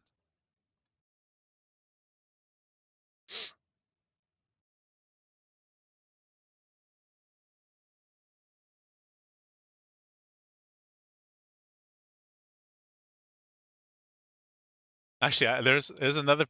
This one's becoming long, but there's another result that was kind of funny. Um, it was right before the Cantor sets. It was this one right here, or no, it was this one. It's the consequence of Vitali's theorem, basically saying that the outer measure of the union um, is less than the outer measure of A plus the outer measure of B. Right? There exist disjoint sets that this is true,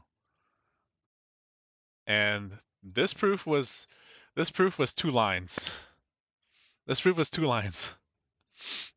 Um, when I worked through it, it ended up not being 2 lines. Let me show you what it looks like.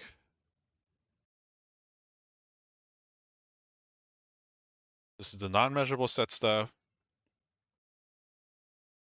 There's Vitali's example.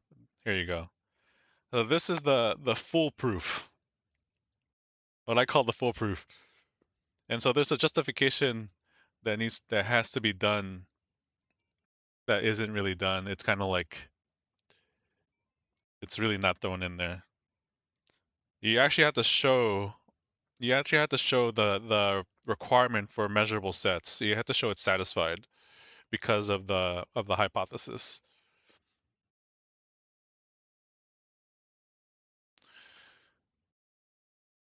So the 2 lines turned into 1, 2, 3, 4, 5, 6, 6 handwritten lines, plus like the equations that I separated, which I guess would probably turn into like maybe 4 lines, maybe less, but still.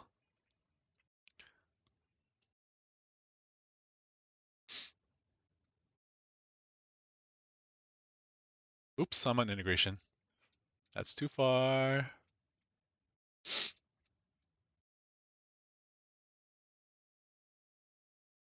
I suppose a way to write a textbook is to get the relevant text from the Bourbaki, and explain everything. Then you'll have a giant textbook on the set subject. I saw that in class, I think. I had a bit of measure theory. I had a bit of measure on the last analysis class I took, which ended yesterday. Oh, interesting. How'd that go? What'd you end off with? Integration. LP spaces.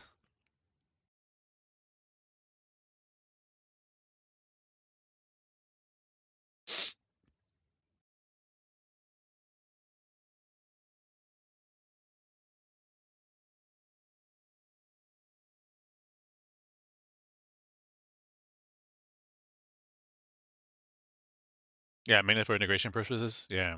Technically, like that's like my class too when I took this class.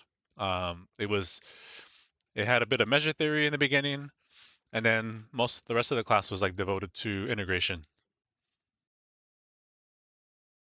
Oh, the last subject you saw was differential forms. Interesting. What book did you guys use? I feel like you told me already.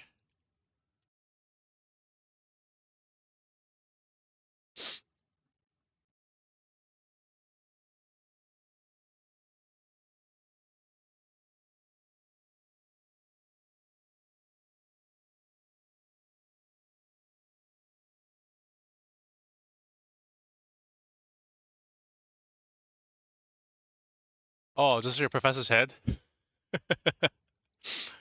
Those are the best. Bro, teaching this stuff off the top of your head, kudos to those who can do this. That is hard. It would take me a few years before I can do this at the top of my head. I would have to practice this a lot. Some of the details of the proofs in measure theory and in integration are like, they're just crazy.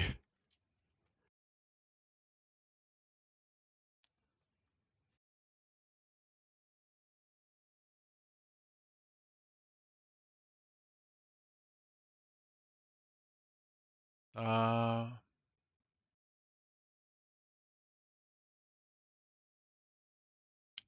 so did you take a final on this?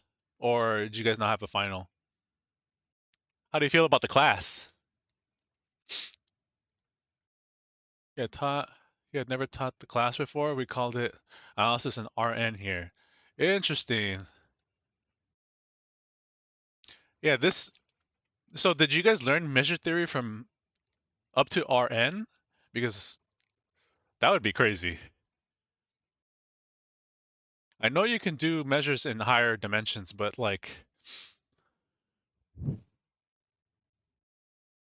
it's usually not the, at least not from what I'm aware of, it's not the standard um, for classes at this level. Pretty cool. I took the final yesterday. Nice. I hope that went well.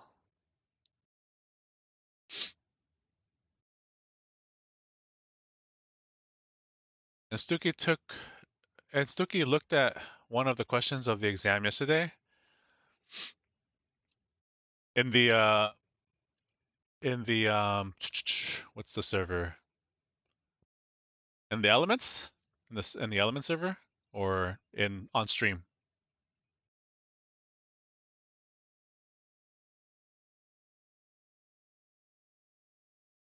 Oh, on stream.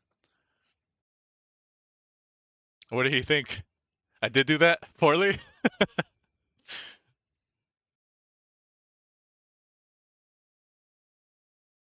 What did you think of it?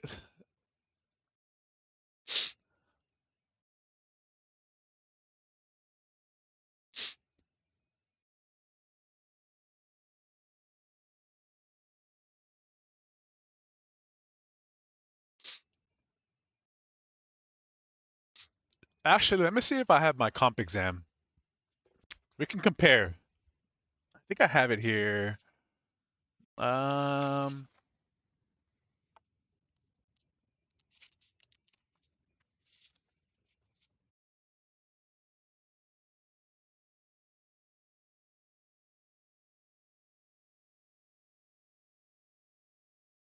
oh, don't tell me I don't have it here. Let's see. Oh, there it is.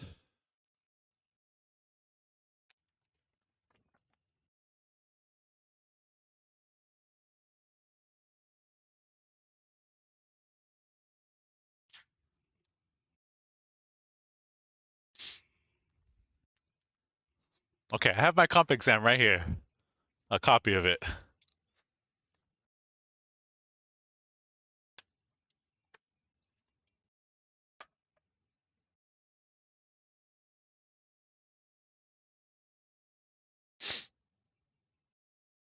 We can go over it.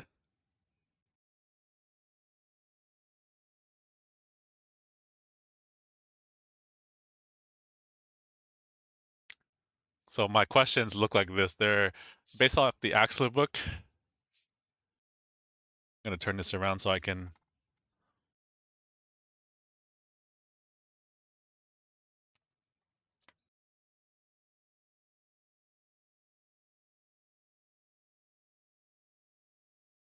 We have one on sigma algebras.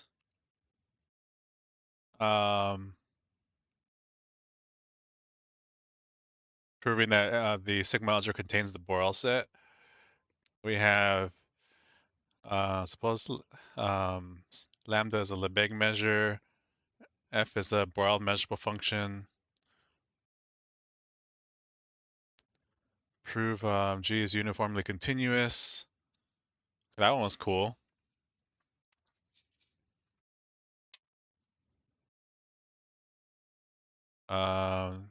C sets of finite Lebesgue measure are arbitrary close to open sets. And this one was kind of like a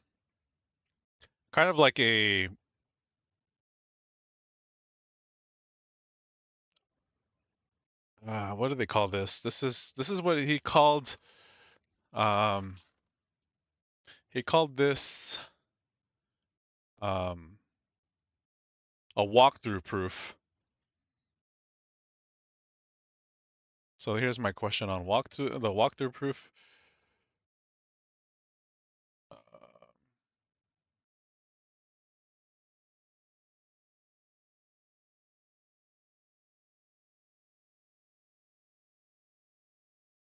what is this? I haven't looked at this because I took this a while back.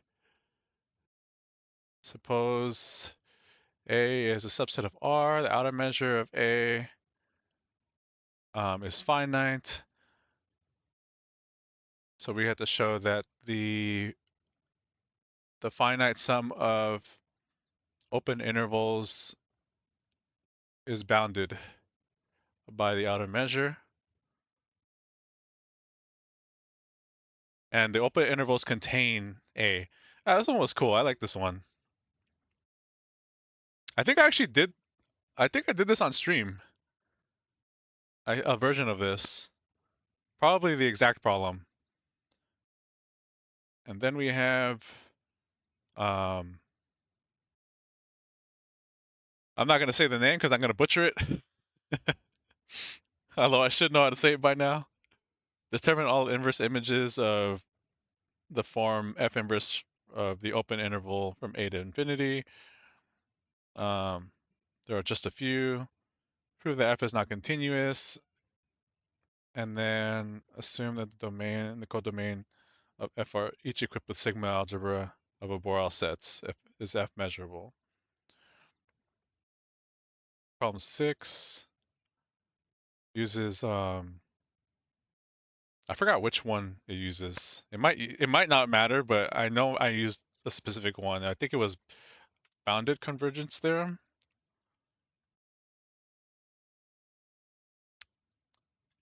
I even got the name wrong. It's been so long since I used those.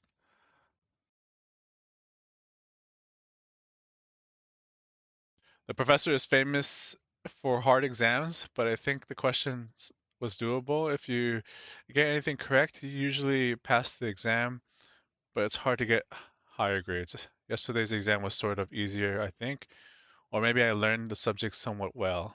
Nice. I like exams that give you the ability to choose between a few questions. Yes, me too. When I teach, that is exactly how I'm going to structure my exams. Um, like I think that students should have freedom, but I think you should also force them to do certain problems, if that makes sense. Like restrain them, just to make sure that they know how to do specific types of problems.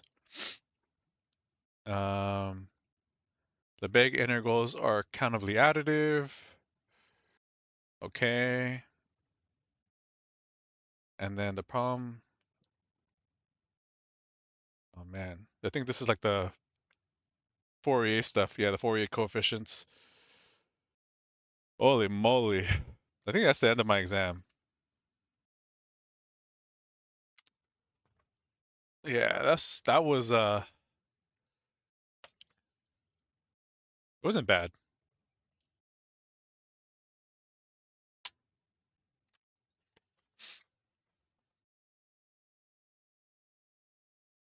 The French model? Which one?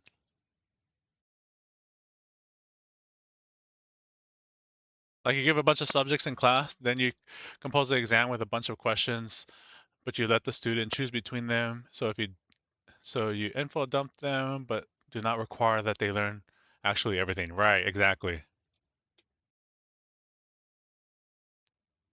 It also kind of like students should be able to use that to kind of also strengthen their test taking strategies. Like in an environment like that, I think the pressure is a little bit lower, and it also like encourages them to actually work through problems that they know how to do.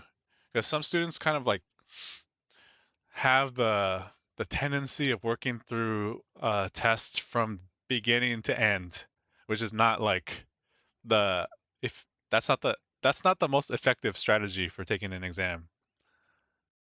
From like the first problem to the last problem,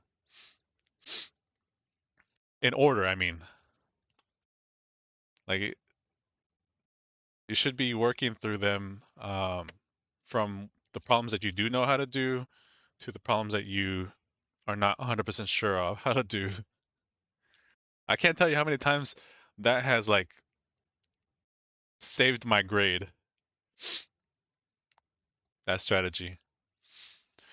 If I remember correctly, the French usually don't like when students answer what they don't know, so they try to penalize that, which is not the culture in my country. People usually get credits for things they weren't entirely correct on. Interesting.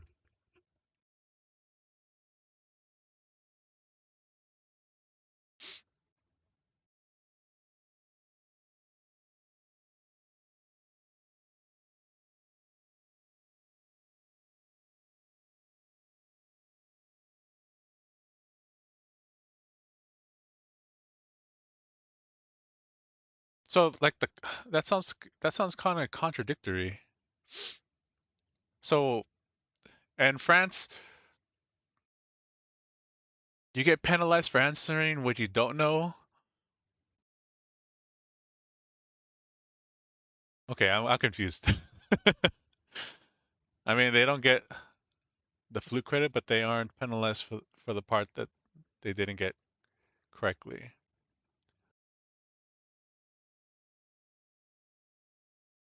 Oh, the full credit. Oh, okay, okay. Got it.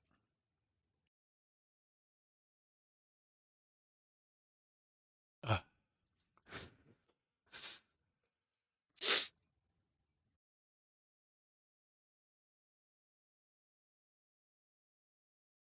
okay. Was that your only final for was the analysis exam your only final?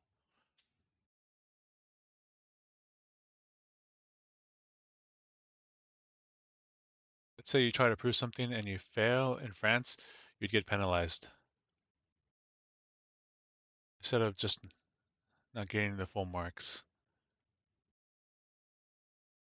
Okay. You had a couple finals last week. So are you done? This like you're completely free?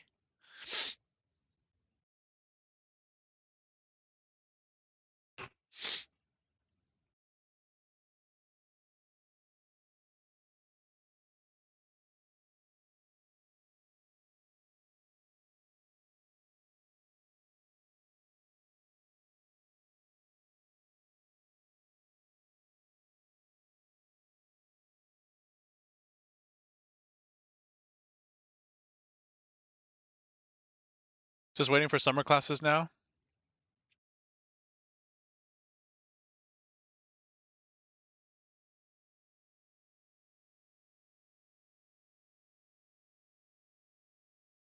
Oh, I was like, wait a minute, huh? I see. I get it. I get it. Okay, okay. How the heck do I do this? Okay, I think the argument here is I need to show somehow this part is open.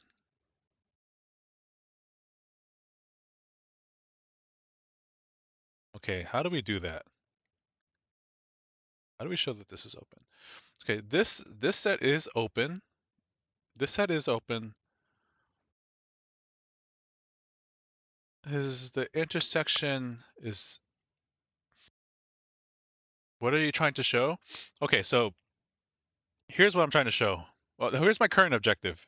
My current objective is I need to show somehow that this set right here, the set that's contained, the part of this set that's contained in f of e is an open set.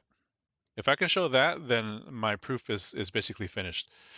My overall objective is basically to show that um, that this is an open set.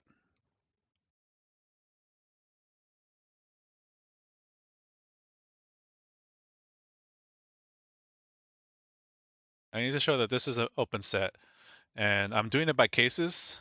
So the case that I've done so far is I've shown that if this set here, we're talking about inverse images of G. So if I have an inverse image of G, it can either contain f of e, it can be in f of e, it can be outside of f of e, or it can be intersected with f of e. And the first three I've done were pretty straightforward, and I just need to show the last case, which is this one. It isn't on screen? Oh my gosh. I'm a noob. I was talking to myself this entire time. Holy moly. I see, I see. Oh man, that's so stupid. Okay, so this is what I'm trying to show. Okay, so we're doing compositions and inverse images. And so basically what we have is um, some open set G, which I'm gonna just draw in purple. This is set G, and we are taking the inverse image of G, and there are possible cases for this, right? So um, we need to show that F inverse of G inverse of G is an open set. And we already know that G inverse of capital G is open because G is continuous. So I'm breaking this down into different cases, as you can see. I'm supposing that f of e is contained in G inverse of G and the other way around. So I'm basically showing that if this is G inverse of G, that f inverse of G inverse of G is open. If this is the G inverse of G, so on, and then if G inverse of G is here, then you still get the inverse image of f being open. So the last thing I need to show is the case where they intersect. And to do this, I need to show that this portion here is an open set. I need to show that this is an open set. So if I can show that that's an open set, then the inverse image of that, the inverse image of that set through F is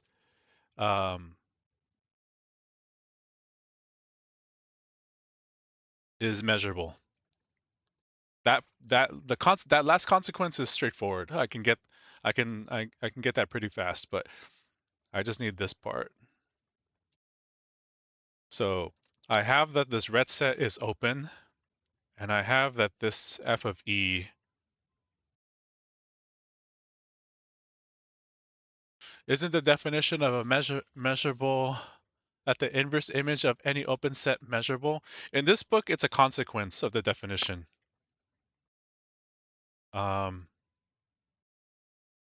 So that's this consequence right here. So if f is so the basically it's a bijection, right? So f is measurable if and only if for every open set G, um, the inverse image of f, the inverse image, how do I say it? The inverse image of G or f. Yeah, it's a measurable set. Um, and so the I'm trying to leverage this, right? But the condition requires me to show that it's true for every open set. So it's true for every open set. All right, so I'm trying to show that no matter what open set we take in the codomain for f, which is R, that we will always get um,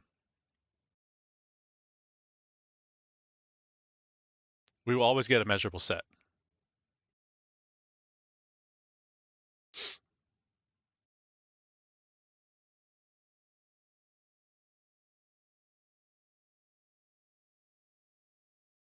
So what do I have here?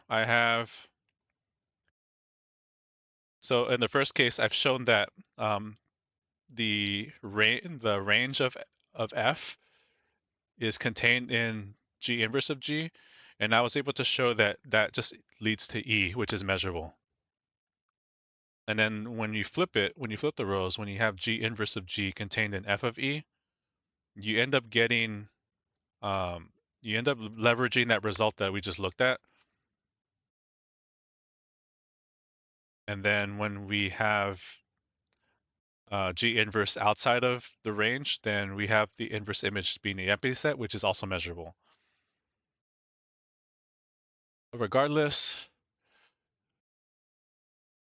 with that result in the hand is always open because G is open and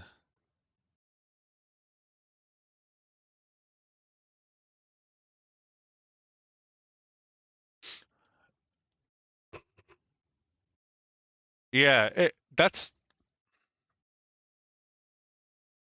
true. I mean, obviously that's true, but the idea is that how can I say this?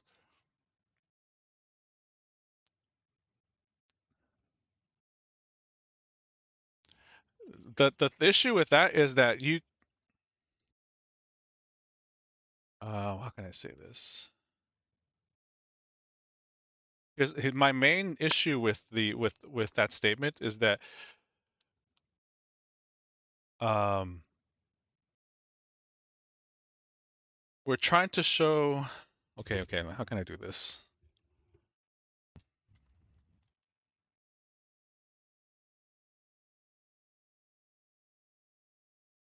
Okay, I think so what you're saying is correct, but I think what I was trying to resolve here was that I was trying to resolve for any open set in the codomain of F, and I think I didn't do that correctly. Okay, so maybe there's another mistake that I'm worrying here, that I'm not looking out for here.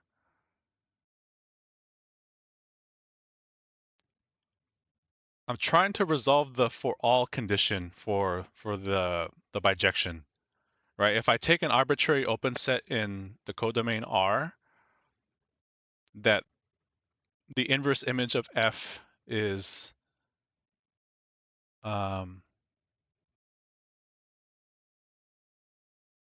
hmm, or do I need to do that?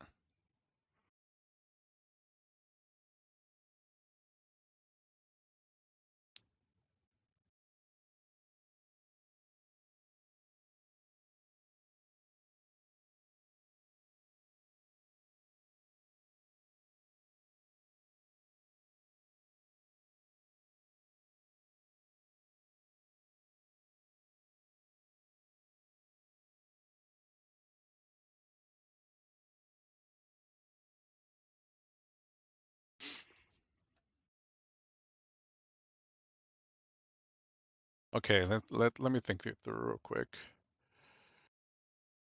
So we're trying to show that the composition of f of g is a measurable function. So we need to show that for every open set in the codomain of the composition,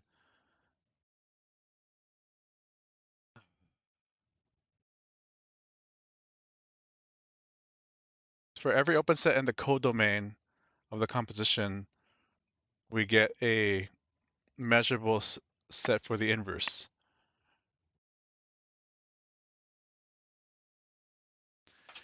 Yeah, I think you're right. I think the definition I was given was that for the preimage of the element of a Borel set is measurable, but there's no real difference between the definitions.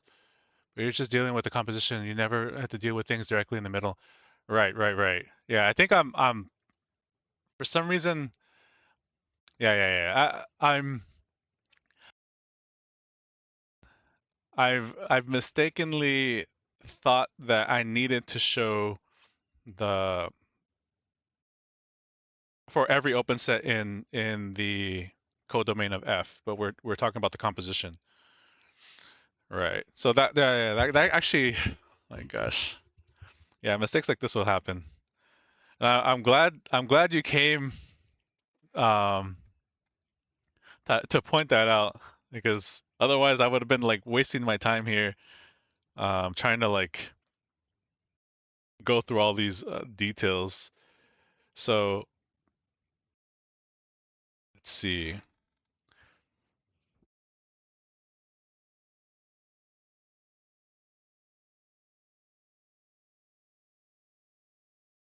Okay. I'm gonna scratch this off,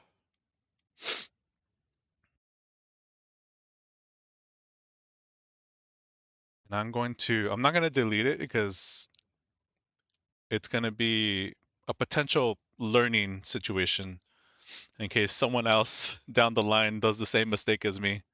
Okay, so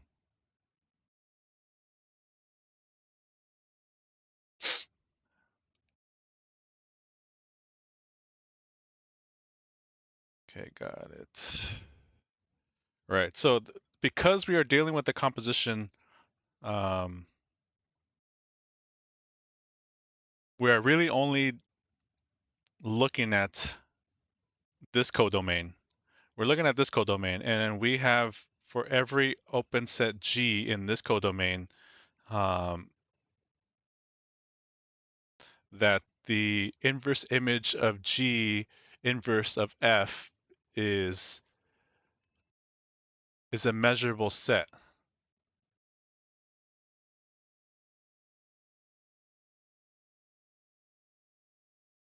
Fair enough. Since inverse images behave well with intersections complements, straightforward. It's a straightforward equivalence. Yeah, when I learned this this composition property, I learned it through um, Skeleton's definition first. It was actually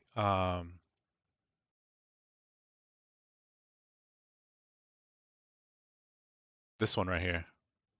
It was in terms of the Borel sets.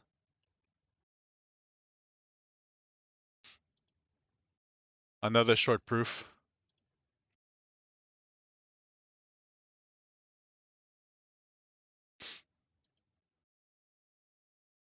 I do what I can. Not all heroes wear capes, but I do.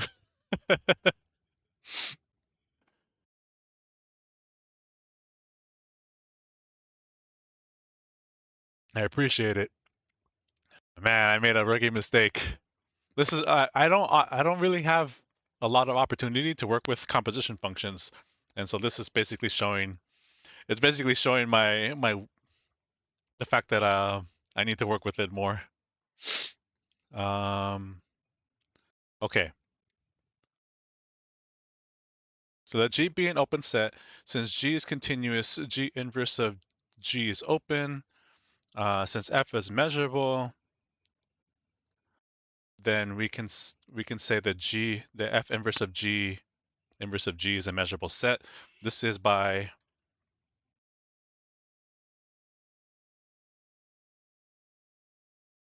This is by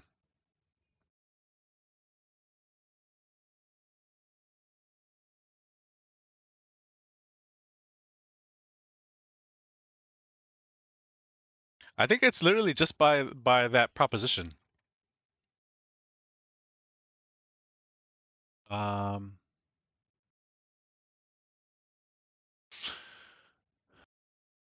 let's say in the if and only well, okay, so just continue.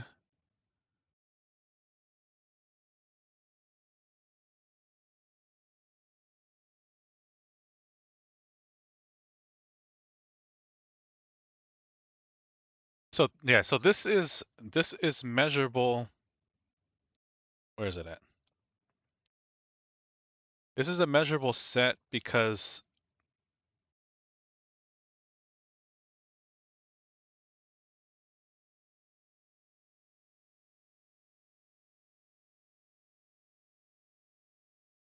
this is a measurable set because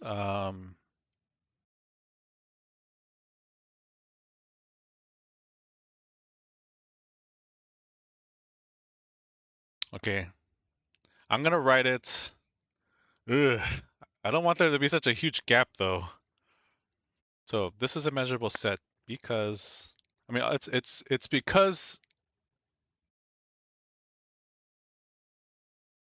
because the measurability of f, but more explicitly, it's because every open set is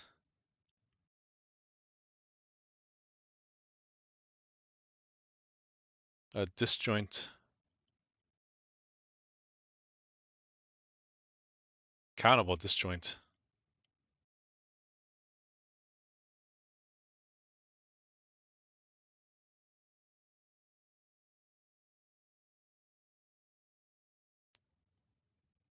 Union of open intervals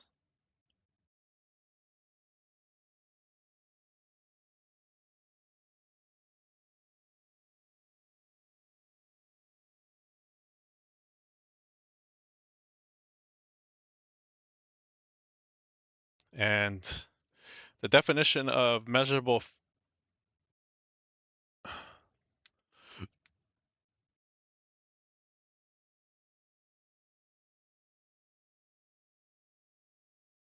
see the definition of measurable was let's see.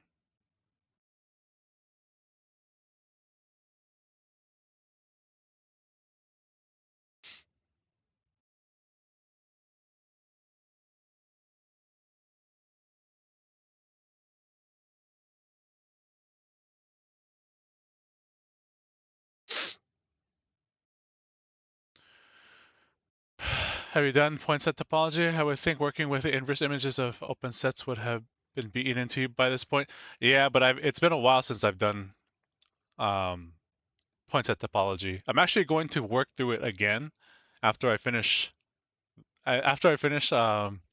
integration. I'm gonna go through it again, starting from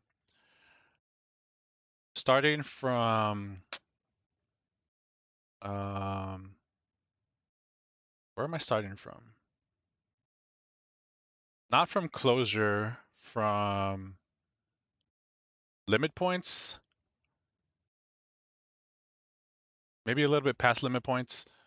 Um, but before, geez, where am I starting from? I completely forgot. But I'm gonna start in the middle of topology because I've already gone through like a lot of the details of closures and interiors and stuff like that. Um, so I'll be doing that after this, and then in the spring I'll be working through algebraic topology, which is why I'm going through the point set topology after this. And then measurable becomes a direct generalization of continuous, though I suppose some care needs to be taken with compositions if you are not working with Borel measures. definition of measurable is smaller than the ruler I have in my pocket. Topology is the coolest thing I've taken so far. I like point set topology, the weird topologies and so forth are cool. Yeah, I like topology too.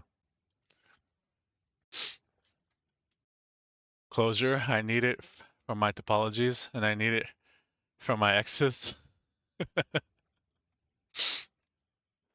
Don't we all?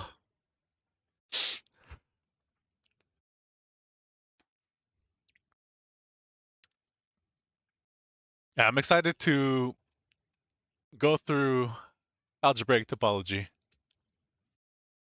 I'm actually using, what if I have it somewhere laying around?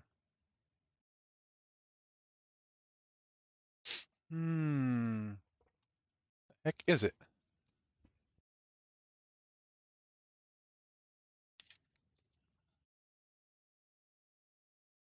I'm using this book. This is, I'm going to be using this book to go through algebraic topology, and then I'll probably use um, the more popular one that people usually encounter for algebraic topology. Which one is it?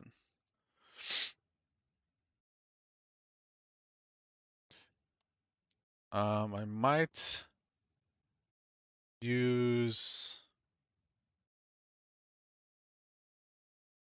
What is it at? If you guys know the name,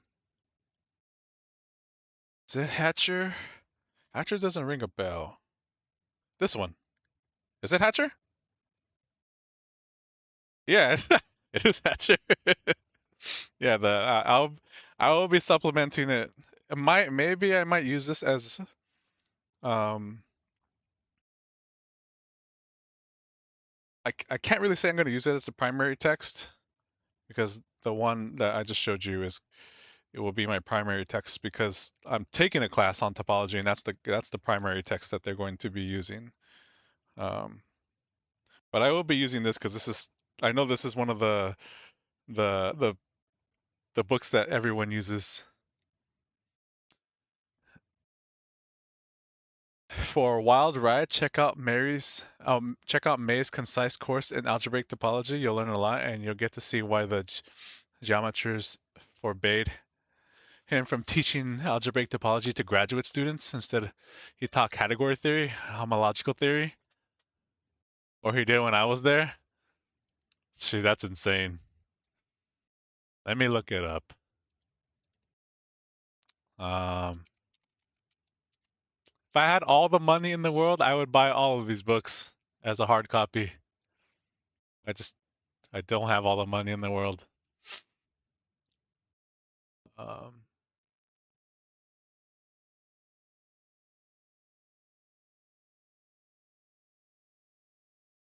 is it called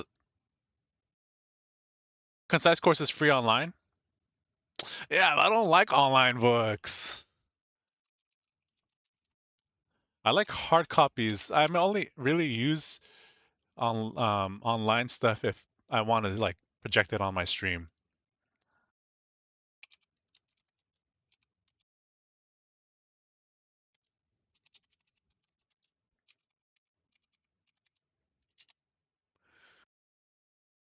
Okay, I see it. Only 34 bucks? Oh, the hardcover is 71. Oh no. Why you gotta do that to me? Okay, I'm gonna bookmark this. I'm always up for these kinds of books at this level. Let's see, how can I save this? Add to wish list.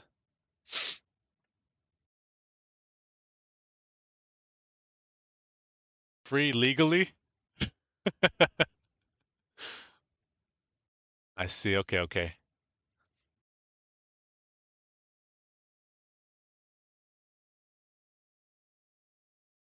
Nice.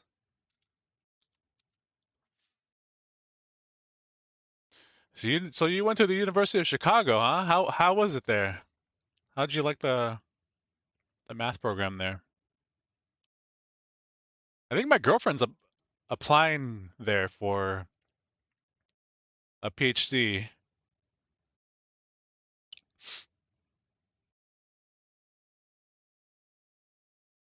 It's very short, very categorical. An algebraic topology book with almost no pictures. Oh man. Do you guys know any good material on degree theory? I might take a detour into it apparently. I don't know any good resources on that. Ask Megalomorph.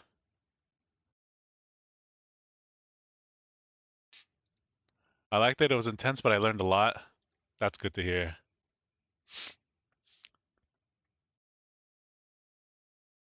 I wonder how I would fare in schools of that caliber.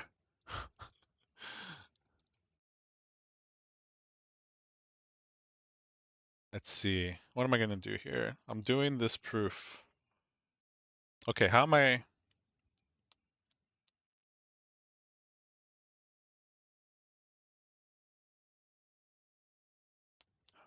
doing this again? So we get countable disjoint unions, open sets.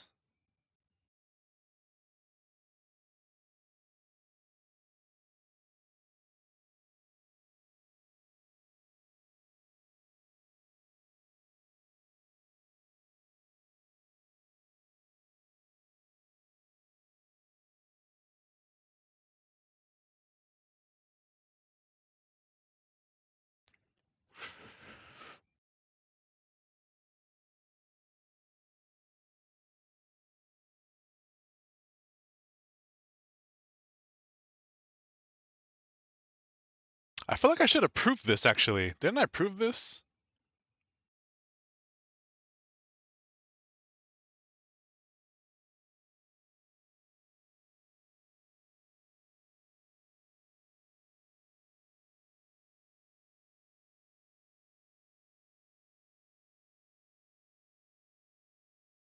See, Alvarez has a post about this. Let me see.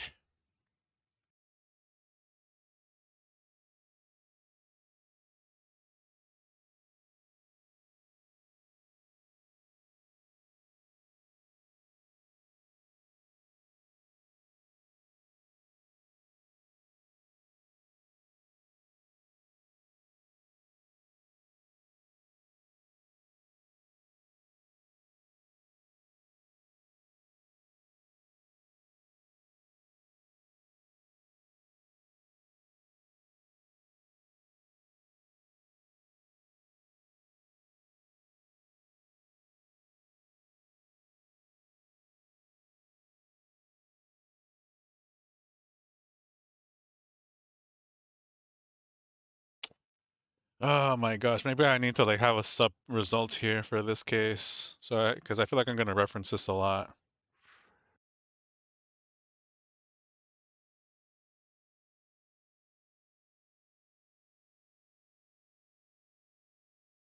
Let's see.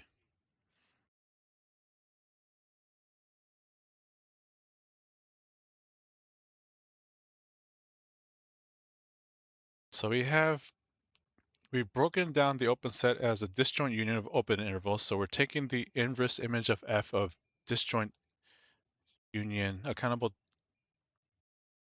disjoint union of open intervals. So we have so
Okay.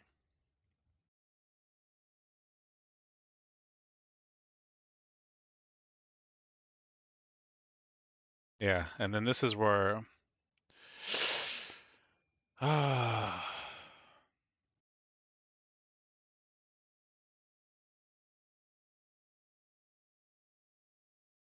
it technically belongs.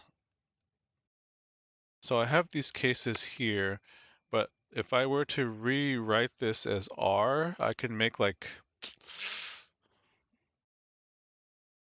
a bijection argument here.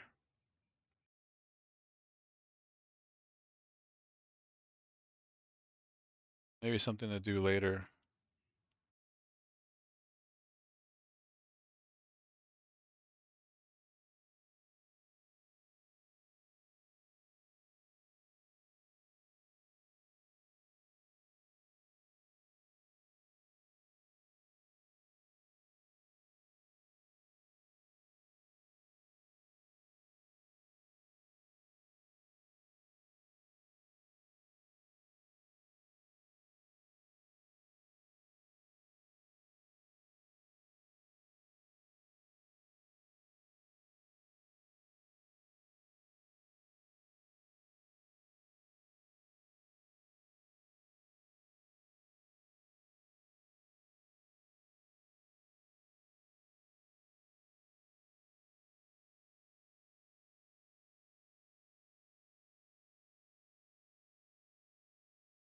Okay. Time to stretch this to the bottom.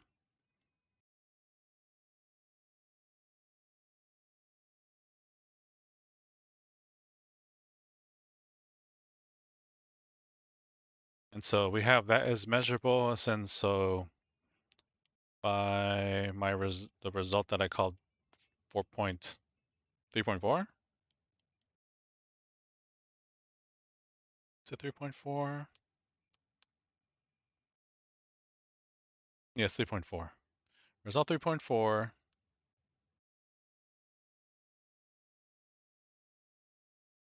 F of G? Is it F of G? What am I doing here?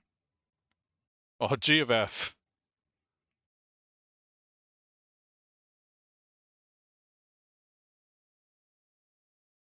Wait a minute. What the heck? Did I do this in the wrong order? Okay. Time to backtrack.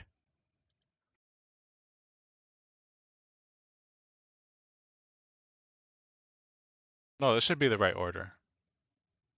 Yeah. Oh my gosh. I always get tripped up by that.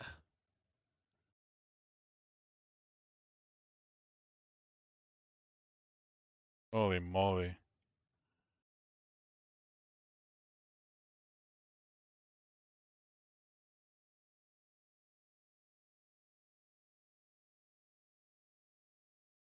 Measurable function. Okay. We learned a lot today. Learned a lot.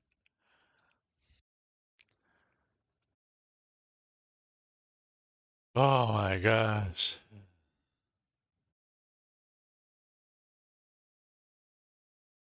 Said degree theory, I read dimension theory. Oh my gosh. The fact that there are theories about different words is like it's funny.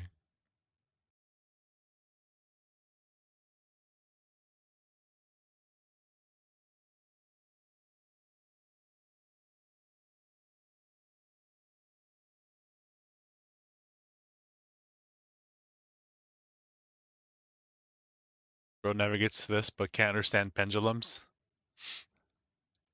I can understand pendulums. The thing that this is the thing that I struggle with. It's just comboing. I can't I can't uh I can't think fast enough in the spur of the moment. So what I can do, so here's for something for sure that I can do. I can I can probably memorize all the combos that a deck can have. Like if I actually put my effort into it. Um, but if I'm playing an actual match, knowing which combo to use is gonna be significantly harder for me to do. Yeah, that's my main issue. Double pendulums are super complicated. Oh, he's talking about different things. Yeah, Yu-Gi-Oh. Double pendulums are very nasty. Wait, so you've learned about double pendulums? What the heck? What have you learned? I'm starting to wonder. Like you've learned Lagrangian mechanics, I'm assuming? I know many things. Oh my gosh. Can you just like loiter in my chat every time I'm live? That way you can like fix all my mistakes. I do know Lagrangian mechanics. Nice.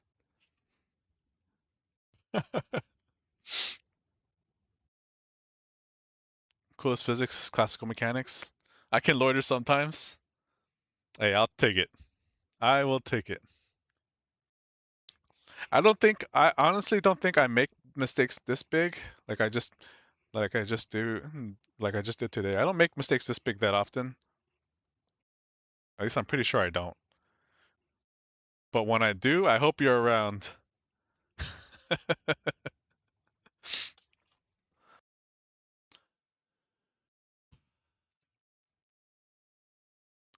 All right, that took a long time.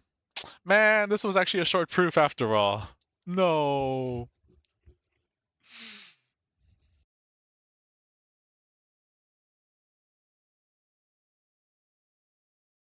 All the other physics is spicy classical mechanics.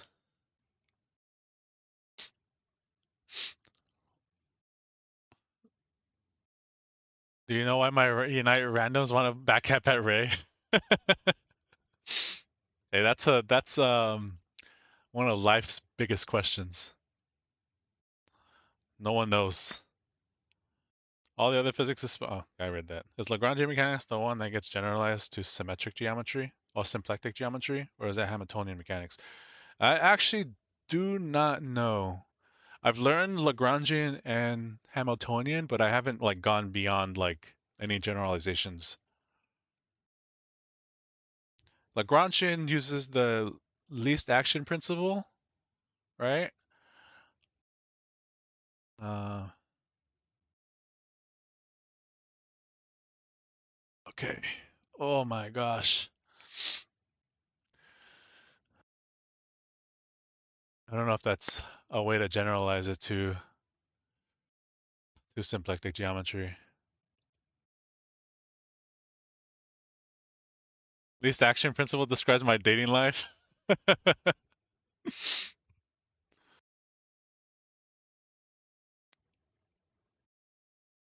I think we distracted you earlier on too much with arroz con grandules. Arroz con gandules. Gandules. Let me bobolon. Bobaloon. It's been a while. I make huge mistakes every second, but I never review anything, so I keep moving on as if nothing happened. I like your jokes. Yeah, Megalomorph, you got some pretty good jokes. I'll give that like that's I got my eye on you.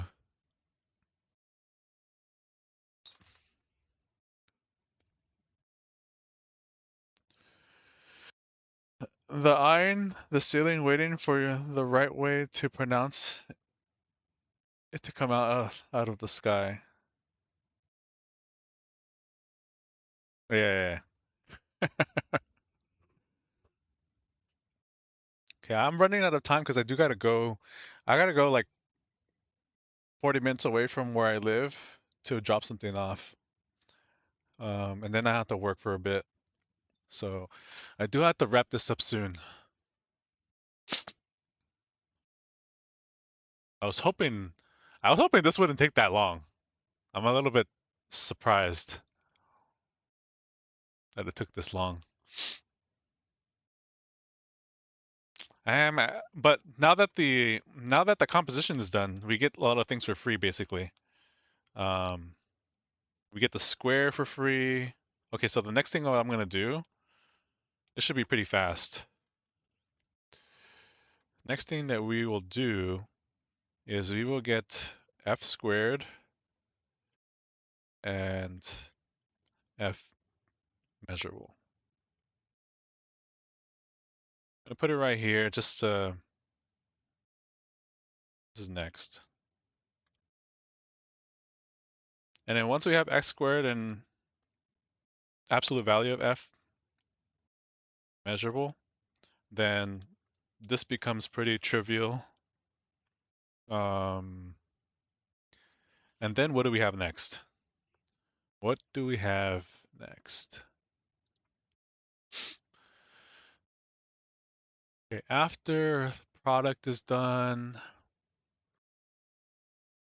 and there's a discussion about the characteristic function. Um,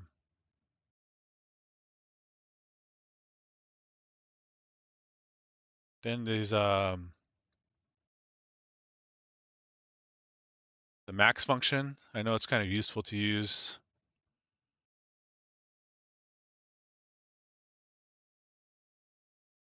And then we start talking about describing f in terms of f plus and f minus, which basically sets up the integration stuff, right? So, oh my gosh, sequential pointwise limits and simple approximations. Oh,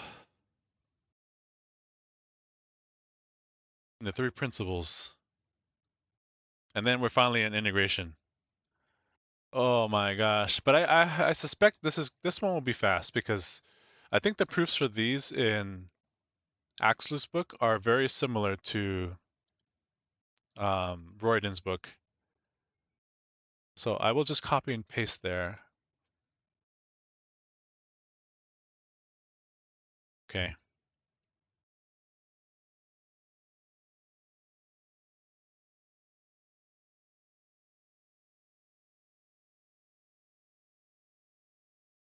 See, what time is it? It's 11.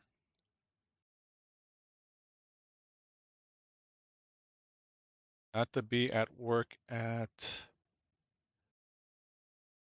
2.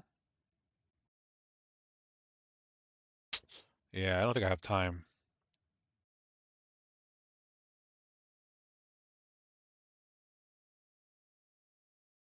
Because it's 40 minutes away and I have to go do round trip, so that's an hour. That's like like close to an hour and 30.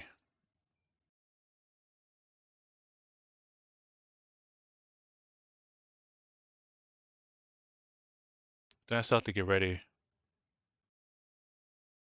So that puts me at 2 hours. So that's at 1 o'clock. And then driving there is like 20 minutes. I don't know.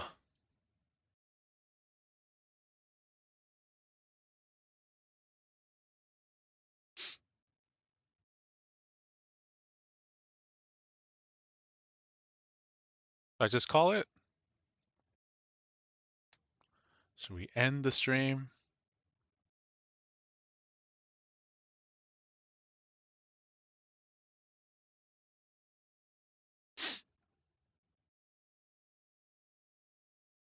Do what you gotta do.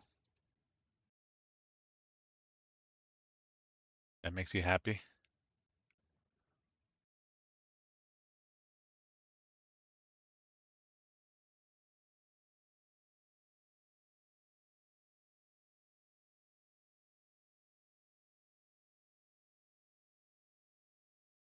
But we live in our hearts.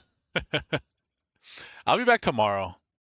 Yeah, so I'll be back tomorrow and maybe I'll have a long stream tomorrow and I can do what I wanted to do. We'll do a little bit, we'll try to finish off this chapter, or at least this section, um, before I had to travel. And then then yeah, I'll resume hopefully on Friday after that. So I'll be back tomorrow.